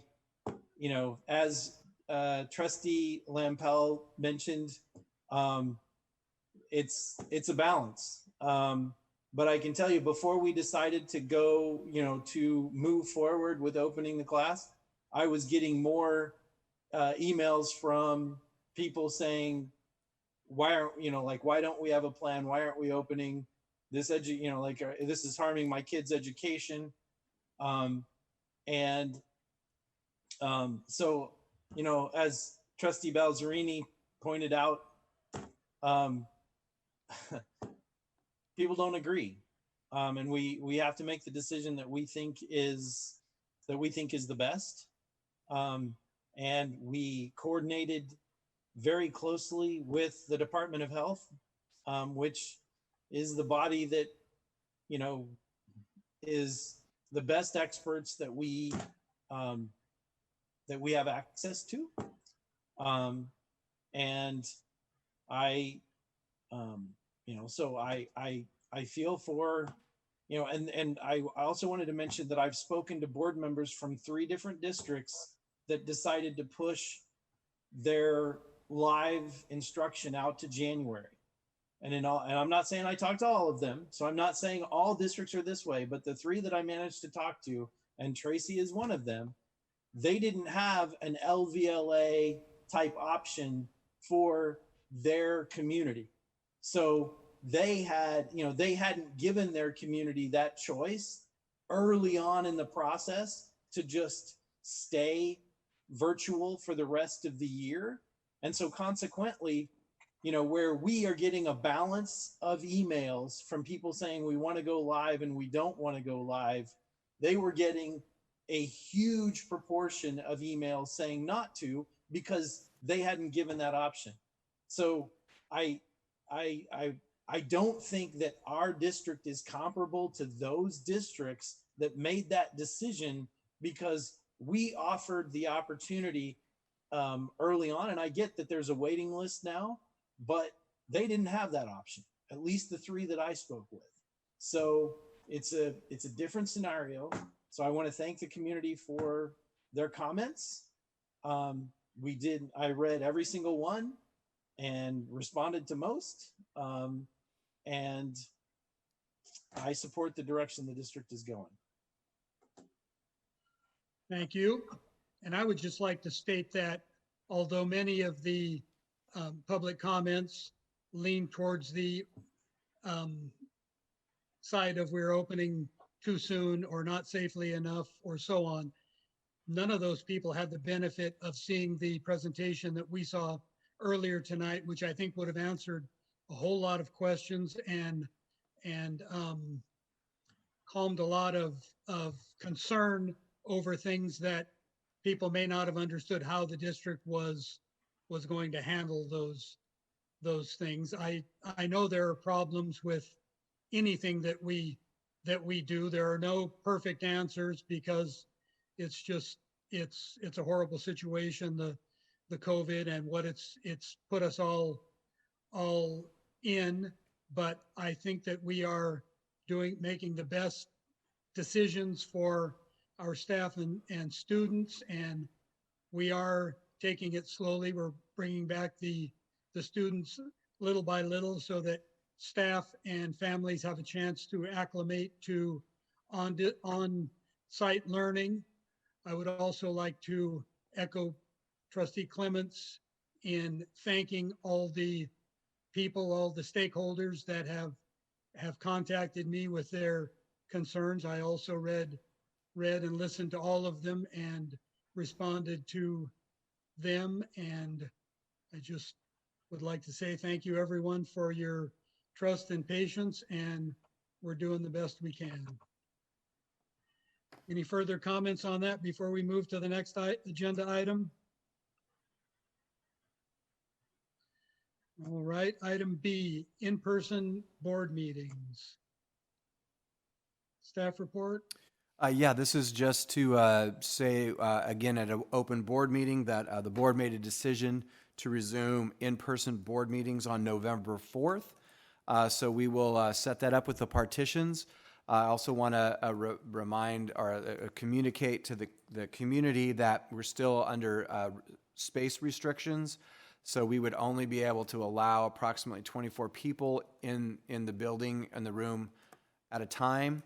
And so what I've recommended to the board, and with the board direction, we'd like to continue with the online public comment as long as those restrictions are there, so that folks who couldn't come, who would in a normal circumstance come in person, would have the access to be able to do that. So with board direction, I just wanted to be able to say that publicly, that in-person board meetings resume on November 4. Point of clarification before I ask for a consensus of the board for continuing the online public comment. The 10% is a state and county mandate. It's not our decision to limit the capacity of the room to 10%. That is from public health. Is that correct? That is correct. And I believe that's associated with the red tier.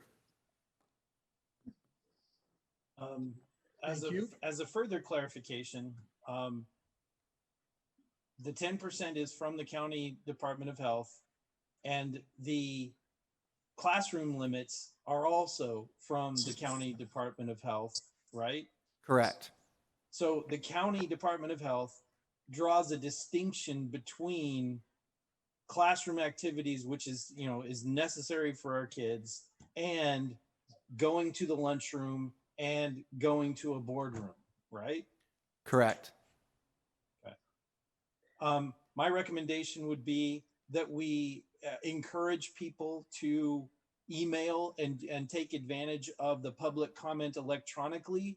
And then if they would like to come live, but that way their comment, if they don't, you know, if they don't make it inside the 10%, their comment is in, and Dr. Nicholas can, you know, if they're here, he can just not read their electronic comment.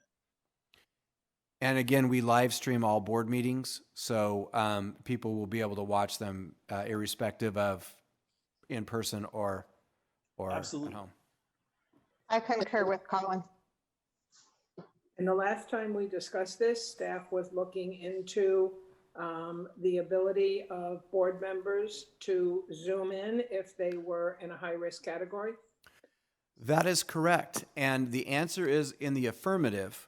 But there is, the one caveat is that part of the Zoom, the person who's not at the dais won't be able to see it on their computer. They'll only be able to see it, the picture in picture.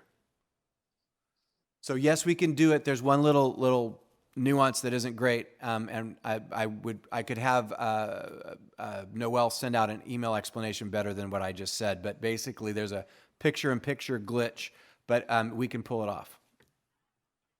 Okay, thank you. Do we have consensus of the board to continue with the electronic public comments?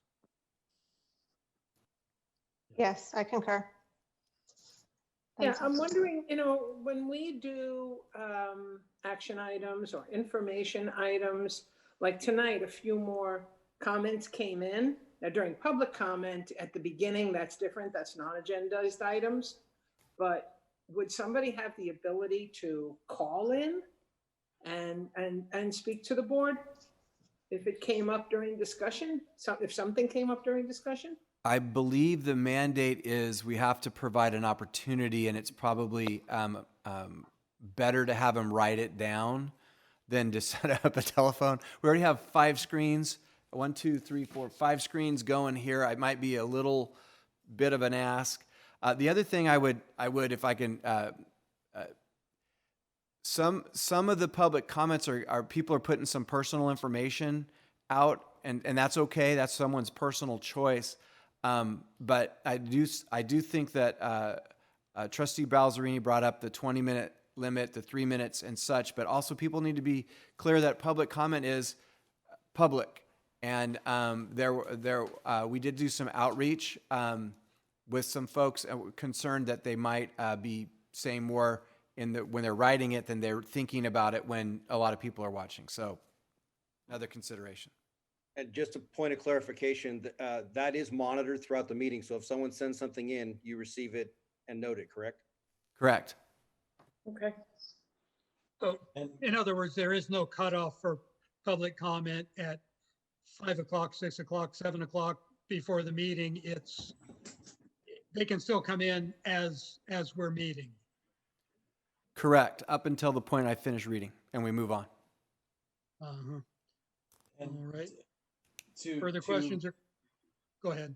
Yeah, to clarify, the reason that I was in favor of extending is because I thought some of those comments went so long that they went beyond 3 minutes.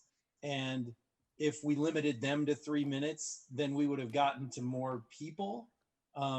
So that's why, so I just felt like, some of them went really long. If it's the board's direction, I can put myself on a clock, and then when we hit 3 minutes, I can move on so more people can be heard if that's the board's direction. There's also the possibility of putting a word limit on the system so that they're only allowed so many words for public comment. That we should keep if the word limit is properly estimated, should keep it to at or under 3 minutes. Okay, that's a possibility. It depends on who's reading. But I like that because I like that concept though, because one person that has, if Dr. Nicholas takes, 10 minutes to read one, that's half of the 20-minute public comment. So in some sense, to be fair, I think we need to limit it. No, I think it's fine. I just thought it was funny. It really depends on who's reading it. Yeah, but I think the 3-minute time limit is fair per comment. I think that's fair because that's how it is in real life. Can we change the notification and kind of, remind people of that so they keep their comments? Yeah, we'll put a Appropriately. denotation on there with the word limit and why there's a word limit. Yeah.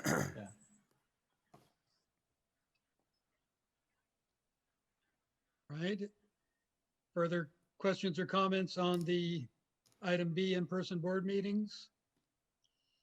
Moving on to item C, Brown Act and board policy making. Staff report? Yes, before we click over to my presentation, I'm going to speak to a document or a law that's called the Brown Act. It's chronicled and laid out in this book. But I was asked to give a brief summary on board policy making and the Brown Act, and so I'm going to go ahead and give a short presentation on those two very important roles.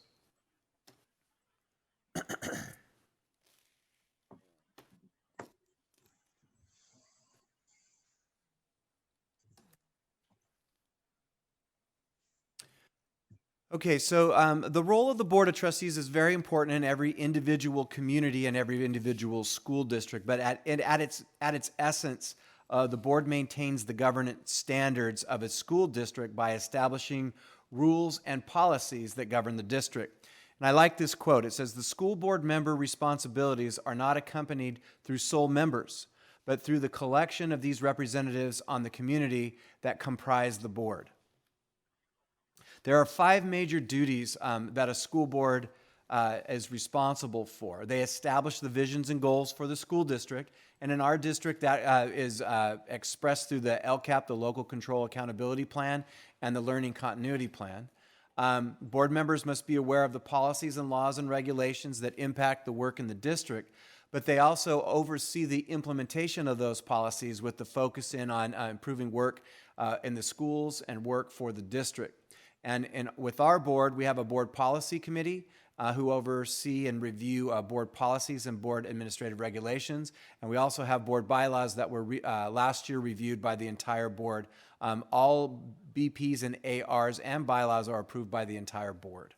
The school board hires and evaluates the district superintendent. The school board adopts and maintains an annual budget. And with our board, the budget decisions are aligned with the goals of number 1, the vision of the district. And finally, board members serve as leaders and representatives of the community, and they advocates for the schools and our students.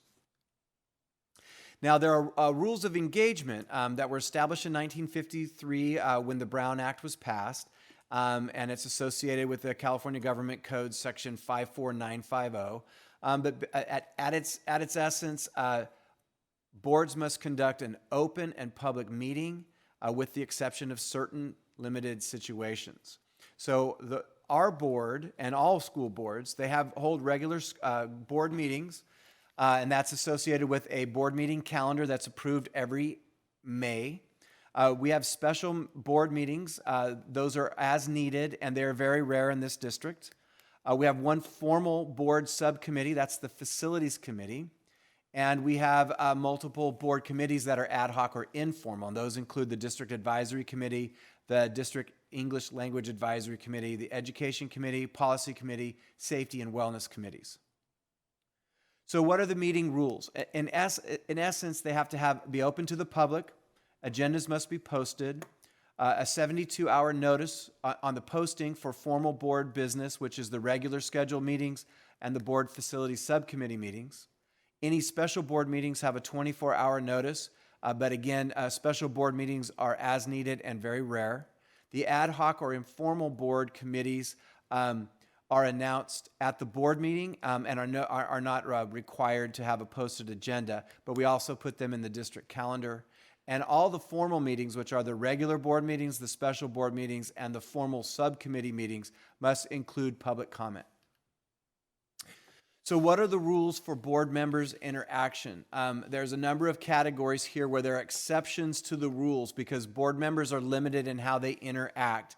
Going back to the to the initial expectations of the Brown Act, which is open board meetings. So in other words, they don't want board meetings happen in a back room somewhere. So in terms of board members for individual contact, board members can have individual contact with other members of the board, but what they can't do is serial advocate about board business, meaning that one board member talks to one person and then another board member and another board member, advocating or trying to pool votes on a particular issue. If a board member speaks to two or more board members about board business outside of a board meeting, then it would be a violation of the Brown Act. The next four exceptions are all basically the same, but there are exceptions that are applied to when board members go to a seminar or conference or at another community meeting, such as a Mountain House Community Service District meeting, or they are serving in another legislative body, or if they're at a social or ceremonial occasion. In all of those cases, board members can interact with each other. What they can't do is conduct board business while attending those meetings. And then the final one is the standing committee exception, is that we do have a number of formal and informal committees, and board members serve on those, and we always have two. However, if another board member wants to attend the meeting, they're more than welcome to do so, but they can't do that representing members of that committee or the board. They are simply only an observer. So there are other limitations to the Brown Act, and this goes back to this idea of a serial meeting where somehow, some way, shape, or form, communications are going through where votes or deals are being made. So board members' interactions with staff should be inquiry-based only and not directional. And if staff or teachers reach out to the board members can hear, but at its very basic level, those kind of outreaches will be rolled back through the chain of command. Limitations exist on contacts with constituents, developers, lobbyists, and other constituent stakeholder groups. In essence, board members cannot conduct negotiations or give promises or in any way involve themselves with serial discussions. And again, as I said earlier, contacts of board members are limited to one. If one board member wants to discuss an item, they can, but they can't establish a quorum. They can't have more than one interaction. Again, it would violate the serial meeting issue. A public comment. There are two types of public comments, and those happen tonight. So we have the general public comment at the beginning of the board meeting, and there are also public comments that can be tied to a specific agenda item. At special board meetings, public comment is specific to the agenda item that has been placed. And the board can limit and set rules around public comments, such as individual time. We give 3 minutes per individual. Topic time, we give 20 minutes per topic. And decorum, meaning people have to act appropriately, and inappropriate behavior can shut down a public comment. And then finally, non-agenda item limitations. The board, if someone brings up something in a public comment that is not on the agenda, the board may respond briefly. They can ask clarifying questions, and they can do things like request staff report back or place an item on the agenda for a following meeting. And then finally, closed session is a part of the board responsibilities where the board can speak about things in private, but there are very specific rules associated with that. In closed session, board members can speak about personnel issues, evaluations, labor negotiations, pending litigation, real estate negotiations, and student discipline. All closed sessions are put on the board agenda and are for the public to see, and the public may comment in the appropriate time on the agenda about closed session items during the regular meeting. And that is the end of my overview of board policy making responsibilities and the Brown Act.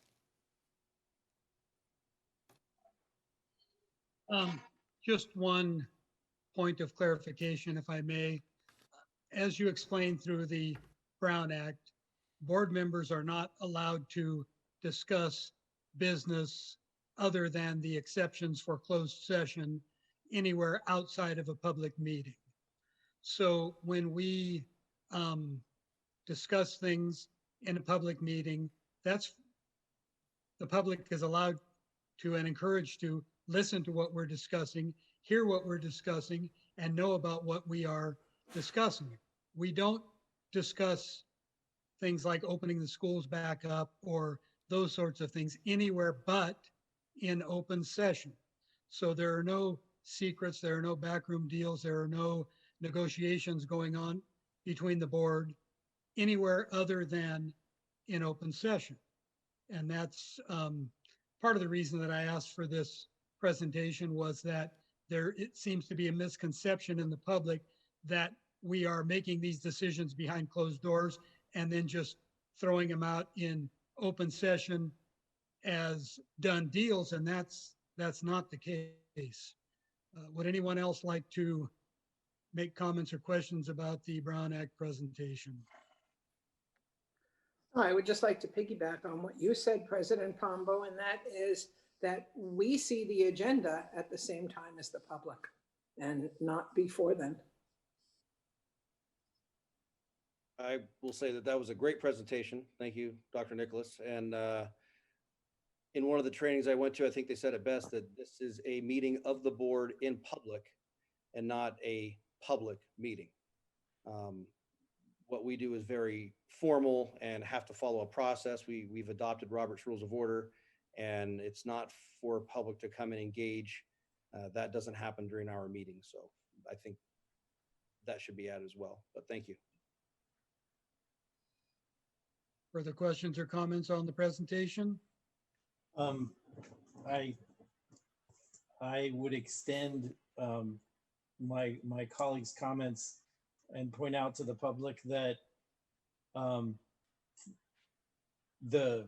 as Trustee Lampel said, the board gets informed of what's happened. I mean, the president sets the agenda, but the rest of the board finds out what's going to be discussed at the same time. As it's not like we sit there and discuss all of this stuff and then we just inform the public of our decision in a public meeting. I find, since I'm not the president, I find out about, along with my fellow board members, what's going to be discussed in the agenda. I get the same packet, except for I get confidential information that the public gets. They see other than confidential stuff dealing with students and employees, the public gets exactly the same information that the board gets at exactly the same time.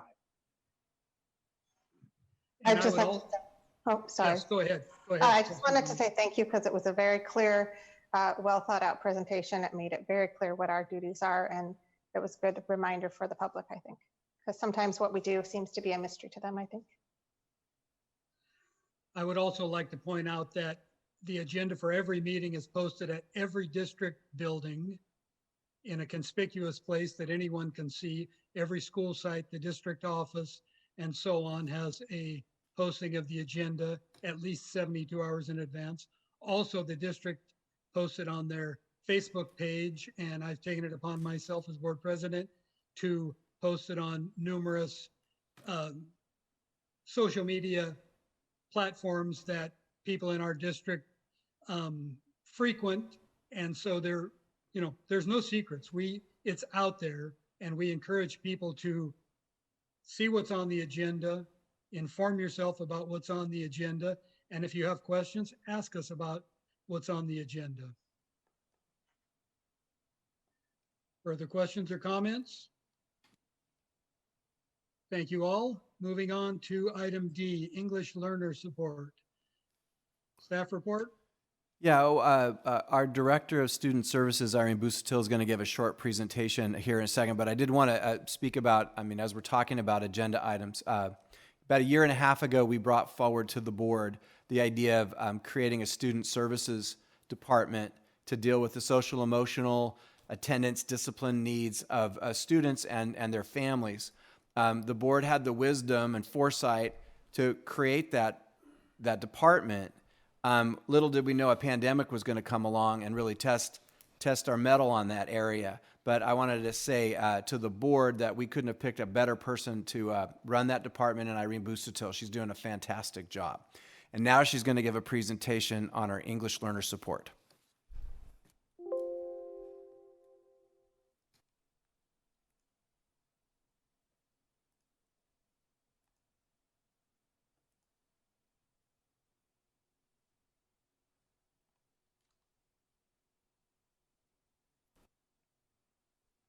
With a slight technological delay. All right, so good evening, President Pombo, trustees, Dr. Nicholas. Thank you for having me this evening. We already know, all of us have referenced throughout the different board meetings and meetings, we have a very determined and dedicated teaching staff and support staff. And so the question was posed about what are we doing to support our English learners? So we are having designated English language support, 20 to 30 minute sessions via Zoom while we're on distance learning. We are utilizing our currently adopted ELD materials that are part of our language arts curriculum. We have an emphasis on vocabulary development, front-loading topics or reviewing them as needed. And at Lammersville Elementary School, our Title I school, we have a dedicated teacher to provide additional supports to our students. In addition to that, for Mountain House High School, they have an ELD class specifically that's 140 minutes to meet the needs of our English learners that are in the high school grades. Moving on to one-to-one support. Our teachers are making sure that even while we're on distance learning that they are hosting office hours, and the office hours are not just for communications with our students about the day-to-day assignments, but it's also to make sure that they're meeting the needs of our special populations, and our English learners is one of those special populations. Also for specific follow-up for parent and guardians that need additional support. And sometimes there, especially in the beginning of the year, as we are transitioning to a long-term plan for distance learning, parents had questions about how to navigate the systems that we are utilizing. In addition to our teaching staff, we have our bilingual aides, and also our instructional aides are providing specialized support in addition to what the teachers are doing. We also have one-to-one support with the bilingual aides. So if a teacher is hosting a Zoom session, the instructional aides or the bilingual aides will be also participating in that session and answering questions in the chat and monitoring the students that are the identified English learners. In addition to that, then the bilingual aides are also doing their own one-to-one sessions or small group instructions as another layer of support. And then I did mention our Title I teacher at Lammersville Elementary School. He's been a fantastic asset to that school, and he's also been supporting students at some of our other campuses as the needs have arisen throughout distance learning. And the other thing that we're making sure that we're offering for our teachers is for any of our English learners, they take the initial LPAC in the fall and the summative LPAC in the spring. And that information gets uploaded to our management systems to make sure that those reports are generating for teachers to see an overall picture of our students. So that takes the LPAC scores, if we have state test scores such as CASP, and any of our MAP assessments and district assessments. So it creates like this cohesive profile of the student and identifies the areas of need, the domains that they need specific support. In addition, for our high school students, for the online classes through Edgenuity, there are supports such as translated lecture notes as well as a support for those students. And moving on to parent and guardian support, we do offer translation services. So we are very blessed that we are in a community that has many, many languages. It's like over 40 languages spoken. And so oftentimes we are able to meet those translation needs just with our own staff, because our staff is also quite diverse.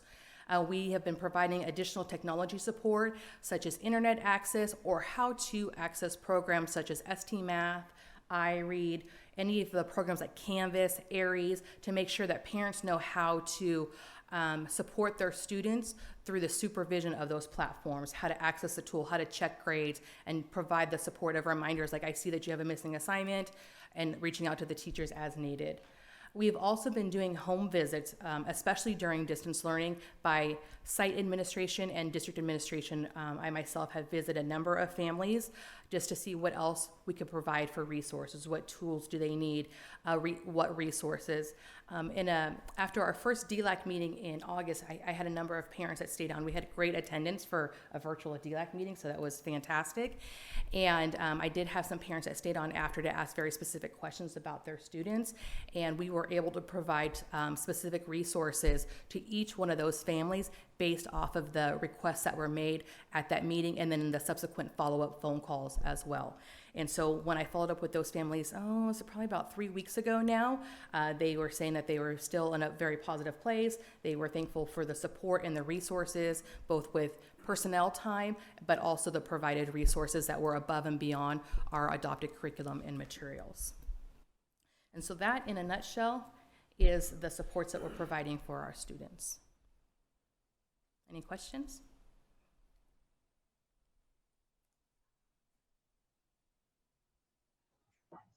I just wanted to thank you, Mrs. Busuttil, for that thorough presentation. I know I'm the one who asked for this information, and that makes me feel much better to know that we've been so thorough with our families. Thank you. No problem. Further questions or comments? Thank you, Director Busuttil. Thank you very much.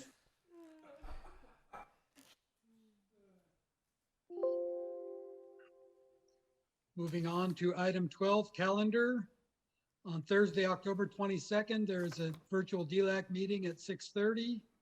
Tuesday, November 3rd is the virtual education committee meeting at 6:30. It's also the last day to vote. Tuesday, November 4th, or Wednesday, November 4th, 2020 is the next governing board meeting, which will be an in-person board meeting. In just a moment, we will adjourn to closed session where we will discuss public employee discipline dismissal, release complaint, government code 54957, conference with legal counsel, anticipated litigation, government code section 54956.9B, conference with real property negotiators, government code 54956.8, and student discipline and other confidential matters, education code section 35146, 48900, and others, and 48192B. Do I have a motion? Move to adjourn to closed session. Second. I'll second. I think Colin, was it Colin that got it? That's fine. Colin got it. Student preferential vote? Aye. Thank you. All in favor? Aye. We're now adjourned to closed session. I will ask for a short 5-minute recess, and then we will gather back for closed session. Thank you all. Everyone.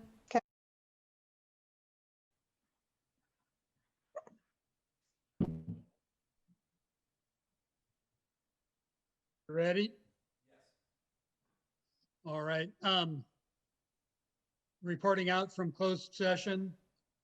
The board took action on a motion by Trustee Lampel and seconded by Trustee Balzerini to move forward with the expulsion of student number 202103 for violation of board policy 5131, board policy 5131.5, and education code 48900F and 48900G for the remainder of the fall 2020-2021 semester by the following vote: 3 ayes and 2 nays. Ayes by trustees Balzerini, Lampel, and Bonilla. Nays by trustees Pombo and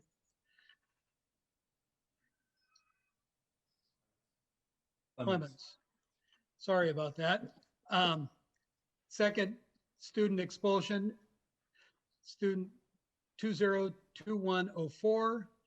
The board took action on a motion by trustee Lampel and seconded by trustee Balzerini to move forward with the expulsion of student number 202104 for violation of board policy 5131, board policy 5131.5, and education code 48900F and 48900G for the remainder of the fall 2020-2021 semester by the following vote: 5 ayes and no nays.